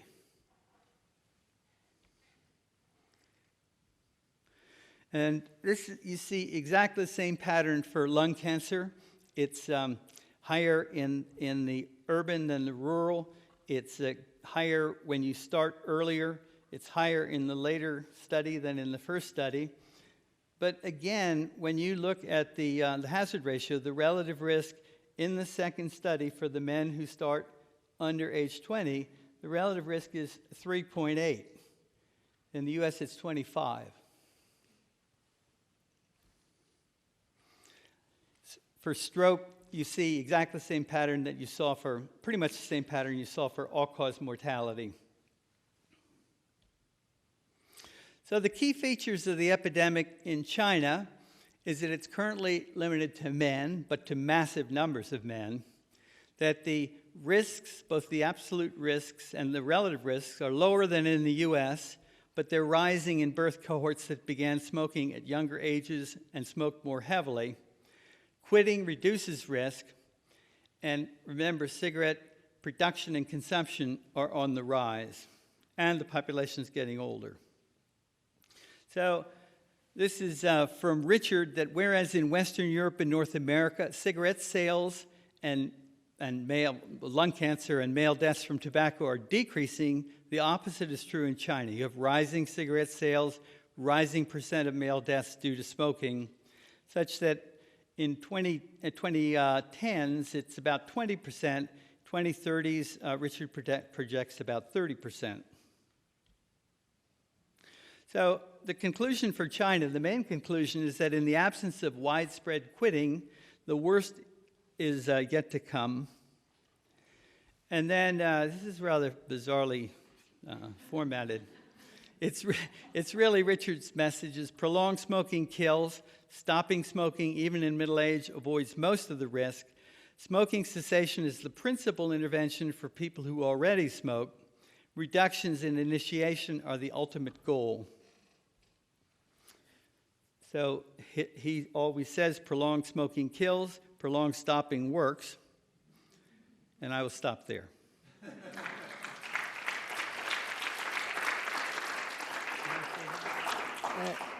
Thanks, Mike, for that kind of fascinating comparison between the US and China. In the interest of time, if there's just one question, anybody has a question? Oh, you know what I didn't mention? Probably most everybody knows it, but the Chinese government is the producer of the cigarettes in China. And the proceeds from the cigarettes support the educational system. So in terms of changing social norms, it's going to take even more in China than it takes here. Thanks very much, Mike.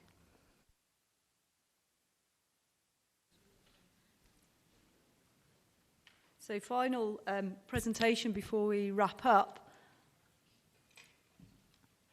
And now you've pretended that Richard was David, and now you're going to have to pretend that I'm Nuris Armis, who, as you've heard, despite heroic efforts, I think maybe Samira's Lauren and Marcella deserved a hero award for their efforts to get Nuris here today, but unfortunately, as you've heard at the last hurdle, we just weren't able to manage it. So I'll be presenting the results on her behalf and of Alfredo Duenas, who is the co-PI of the Cuban prospective study. And I should just say that that's a photograph when Nuris was visiting Oxford last year for the Richard Doll Consortium meeting of prospective studies, all looking at these major modifiable risk factors for cardiovascular disease. And I think this meeting really comes out of discussions that we started with Samira at that time. So the Cuba study, this is also a study of 150,000 adults who were recruited between 1996 and 2002 in the 5 urban and rural areas that you can see from the arrows in Cuba. They recorded, it was a very simple questionnaire, just a single-sided A4 page, but managed to cram really quite a lot of information, particularly valuable information on the smoking, drinking, SBP, BMI, etc. No blood was collected for this study. Again, in the usual Oxford collaboration tradition, we had a resurvey 10 years later, so 20,000 participants were resurveyed some years later to check for consistency, correct for regression dilution bias. And the follow-up is certified causes of death. And I'll be presenting, again, that's ongoing, but I'll be presenting data up to 2015. And again, we're using the same statistical analysis approach, the same attention to detail that that Gadja described in more detail. So the main analyses that I'm going to show from the Cuban study are of smoking, drinking, which in Cuba is mainly rum, and the combination of smoking and drinking. And then I'll go on to look at blood pressure and BMI. So first of all, looking at smoking, and here we're looking, as Mike was talking about, by the birth year. So we see quite strikingly, so men and women separately by birth year. And I think you see quite striking little effect in either men or women among those born before 1930. And so the main results that I'll be presenting will be of men and women combined born beyond 1930 or later. So similar size of relative effect of smoking among the men and the women born after 1930. And one of the striking things in Cuba is the number of people or the number of children who start at really young ages. So we have substantial numbers starting before 15, but even substantial numbers starting before they're 10, so between the ages of 5 to 9. And I must say here that in the data cleaning, we actually removed people. We assumed it was an error for the people who'd started smoking before they were 5. I hope that's true, but maybe not. But even at ages 5 to 9, substantial numbers starting to smoke, really very young. And we see that, as you've seen from China and from the USA and from various other studies, the younger people start to smoke, the greater the risk. And so substantially greater risk for these people who started before they were 10. And this is adjusted for cigarettes per day. So this is assuming the same number of cigarettes per day. What's the effect even in middle age? And these are deaths are occurring in their 50s, 60s and 70s, having started, even for people who are dying in their 70s, having started young gives higher death rates. And then if we look by cigarettes per day, so given age began for people who began at the same age, as you might expect, the more cigarettes you smoke, the higher the risk of death. And so if we put these together for the people who began smoking young and smoked considerable numbers of cigarettes a day, then the risks are approaching those in the US. So at present, though, in the whole study, the relative risks are lower in Cuba than in the US. So we see lower risk for lung cancer and for vascular disease. But if you remember from Mike's talk, these relative risks are maybe comparable to what we were seeing among women in the CPS1 in the 1960s. So I think if Cuba carries on to smoke like the Americans, then women smoke like men, they'll die like men. If the Cubans smoke like the Americans, they'll die like the Americans. But again, quitting works. It really does. So we have limited data on quitting, but among the people who were still alive at 55, if they'd stopped before the age of 45, then they'd avoided most of the risk of carrying on smoking. And we had limited data, unfortunately, on the people who'd stopped after 45. But certainly these data are consistent with all the other data you've seen today, showing that stopping really does work. And if you can stop early enough, then you can avoid most of the excess risk associated with carrying on smoking. Moving on to alcohol, and here I'm going to show the total alcohol given in equivalents of litres of rum per week, because as I said, the main alcohol that was drunk was rum. There are a few non-smokers, the non-smokers and the women drank much, and so these analyses will be among largely among males. So looking at the amount drunk versus all-cause mortality, and I think this is strikingly different to Russia. So here in Cuba, so these are compared with people who drank less than weekly. So this is comparing people who drank more than weekly, or at least weekly, with people who drank less than weekly. And we see that actually, among people who drink less than a bottle of rum a week, there's really no excess risk. We don't see any excess risk among those people. On average, they're drinking about just over half a litre of rum per week. But that seems to give little excess risk of death. And even the people who are drinking quite heavily, so drinking about 2 litres of rum per week, it's only about a 20% higher risk of death than the people who are drinking less than weekly. So if we put those together, and again, think back to the Chennai study where the people who were drinking had similar risks, similar relative risks to smoking, here, compared with people who neither drank nor smoked, there was about a 60% increased risk among the people who smoked but didn't drink or were only drinking light drinking.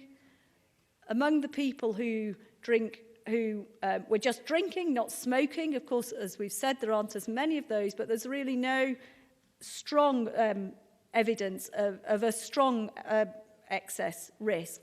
But the people who are both drinking and smoking have a relative risk of about 2, so a twofold risk compared to the people who do neither. So we're now seeing that 17% of all male deaths are due to smoking, compared with 1% of all drinkers will be killed by their habit. But half of the people who both smoke and drink will be killed by their habits. Moving on to blood pressure and BMI, and I think you might have gathered this by now, that in all of these studies we see about a 20 millimetres of mercury lower systolic blood pressure approximately halves vascular mortality, again, throughout the range, again, without any evidence within the range that we can study of lower blood pressure not being associated with lower risk. Now, in Cuba, the BMI wasn't quite as strongly associated with systolic blood pressure as it is in the high-income income studies. and as you saw in China. So here in Cuba, about 10 units of BMI was associated with about 8 millimeters of mercury higher systolic blood pressure. So looking at the associations of BMI with vascular mortality, we see the strong positive association that can largely be explained by the association of BMI with blood pressure down to about 22 kilograms per metre squared, so about 22 units BMI, continuous association, lower BMI associated with lower risk. And again, this given blood pressure, so this tells us that most of that excess risk can be explained by the effects of blood pressure on BMI. But beyond the effects of BMI, there's little further, beyond the effects of the BMI on blood pressure, there's little further effect of BMI on mortality. And then finally, looking at previous diabetes versus all-cause mortality.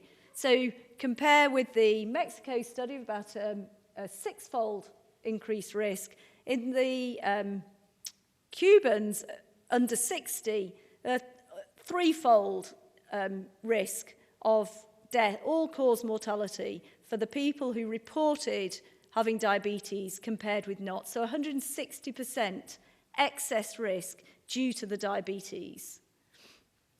I say compare that with Mexico, where the relative risk was 5.4, in other words, a 440% excess risk associated with the diabetes. So to conclude, we found that smoking was responsible for 17% of all deaths, relative risk of 1.6 for all-cause mortality, but importantly, those who started before they were 10 and smoked heavily had much higher risks than those who started later and smoked lightly. And importantly, stopping works. It works in the US, it looks to be working elsewhere, and it's working in Cuba. Drinking, on the other hand, was only associated with about 1% of all deaths, and there was little hazard, maybe surprisingly, until more than a litre of rum per week. And even then, it was quite a small excess risk due to the drinking. As in all the other studies we've seen, 20 millimeters of mercury approximately halved the risk, but the BMI effect on mortality appears to be largely due to its effect on blood pressure. And finally, diabetes, if it occurs, it seems that the Cubans do much better, I'm afraid, than the Mexicans. So again, just like to say that we're sorry Nuris couldn't be here to present these findings. This is very much a collaborative effort between Nuris and Alfredo in Cuba. Nuris, who really does make this study happen. It's Nuris who keeps this study happening, keeps the data coming. And then the team in Oxford, who we're very grateful to for preparing these analyses for us today. Thank you.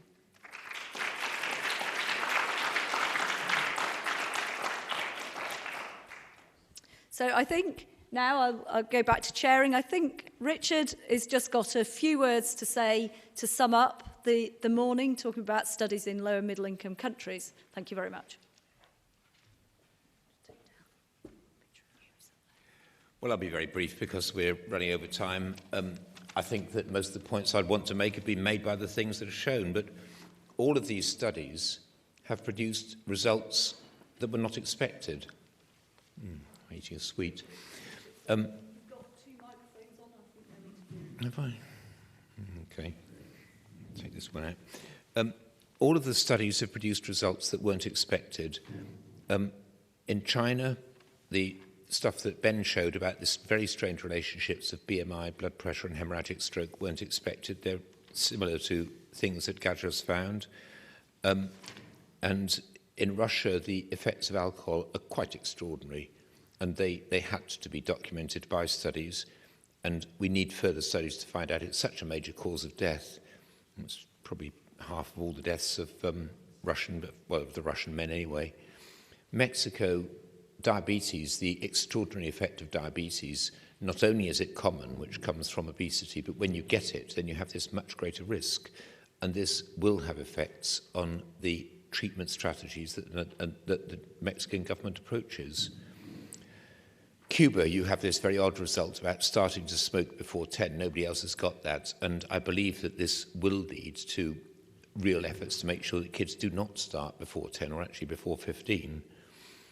And in the United States, well, when Mike Toon wrote up that stuff with the successive studies in the 1960s, 1980s, 2000s, he published it in 2013. And I just thought it was a beautiful use of prospective study data, really imaginative, but it isn't what was being looked for. All these results we've got, they're relevant to practice. The Chinese results will affect what the Chinese government does. The Indian results will affect what the Indian government does. The Cuban results will result in legislation, the Mexican results, but we didn't know at all. We didn't know in the 1990s. If you asked in the 1990s, what's the point in doing these studies, our answers wouldn't have had any relation to reality. The only answer we could have given then, and I'd give now, is that if you want, that if you study big causes, you'll find something that is unexpected and important, and you don't know what that is. And of course, that's not very attractive to people who are giving grants. I'd give the same answer now. If you keep on studying big important causes, you'll find things that are odd. The things will come out in the 2020s, 2030s that are odd, and that you weren't predicting back in the 2010s when you wanted to either start these studies or keep them going. So just, you can avoid more deaths by a moderate reduction in a big cause than a big reduction in a small cause, so study the big causes, as well as doing other things. Oh, one other thing I was going to say, when those Russian results first came out, of course, Gorbachev was the only hero because he was the one who'd introduced the reductions in alcohol consumption. And so Gorbachev, when this stuff was published in The Lancet, he was a bit annoyed about the Russian people rejecting him when he was trying to be nice. And he went on nationwide Russian TV saying, look, this is a really important study. And, wow, that's good. We got Gorbachev saying what we've done is important. But the next thing, the day after that, Medvedev went on nationwide Russian TV saying these results are important, and I've told the health minister to make an anti-alcohol plan. So you think, oh, well, words. But then they came up with an anti-alcohol plan about a year later. But Putin, all this anti-alcohol stuff since 2005, that was Medvedev to start with, not Putin. And for a time, Putin actually stood well back from it because he knew that Gorbachev had got into political trouble for, trying to actually restrict alcohol. As in fact did the Tsar. The Tsar restricted vodka supplies to Russian troops in the First World War, and that caused the revolution. And then Gorbachev withdrew vodka from the revolutionaries in the 1980s, and that ended the revolution. So Putin was keeping really quiet on vodka, but he found that it was actually popular. An elected government can do things that dictatorships can't do. And actually, the Russian government the Russian people liked the restrictions. So after a couple of years of watching carefully, Putin came in and he said, well, I support these efforts to try and restrict vodka use, and, we don't want the Russians to be a population where so many people are dying before 70, so we need to actually do something about vodka and about smoking. And, that's what he said. So, again, we'll see what happens. But if they really act on it, then by the 2020s, Russians could have West European death rates instead of East European death rates. They're not genetically different. They've just got too much vodka, too many cigarettes. So these things do have effects on what happens, and they're interesting. Okay, thanks very much.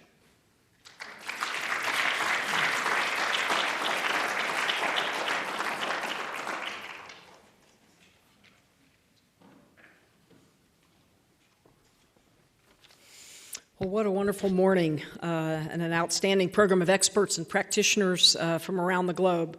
So I want to thank all of you for being with us this morning, and especially those who've traveled from afar to be here at CDC with us. Your willingness to share in all your experiences and to continue to inform the field, increase the commitment we all share in the important goal of halving global cardiovascular disease mortality rates. A goal achievable through sustained focus and the coalescence of committed partners to fortify the effort. It has really been a privilege for the CDC Foundation to join CDC in hosting this important symposium along with all our global colleagues and partners. And as we've heard this morning, there's so much excellent work being done all over the world But again, there is a tremendous need to address the serious issue of increasing cardiovascular disease rates and risk factors. No work is more important than that of saving lives. At CDC and the CDC Foundation, we're fortunate to partner with renowned and prestigious institutes, partners, and organizations that provide the data needed to implement life-saving solutions. Equally important is ensuring sustainability so that the work can continue to be built upon, and crucial to continuing this work is a strong commitment to both resources and partnerships that are so vital to the landmark studies that inform the cardiovascular field both now and into the future. This symposium and the opportunity to partner with Oxford University comes at a very fortunate time when there is really unprecedented alignment among our partners who are passionate about tackling this issue. So we look forward to the future when we can all look back and see how far we've come and how much progress has been made. And so with that, I do want to just thank all of you for being with us again this morning, and certainly hope that you will join us on this journey that we're beginning as we embark together to make a big difference. So enjoy your afternoon. Thank you.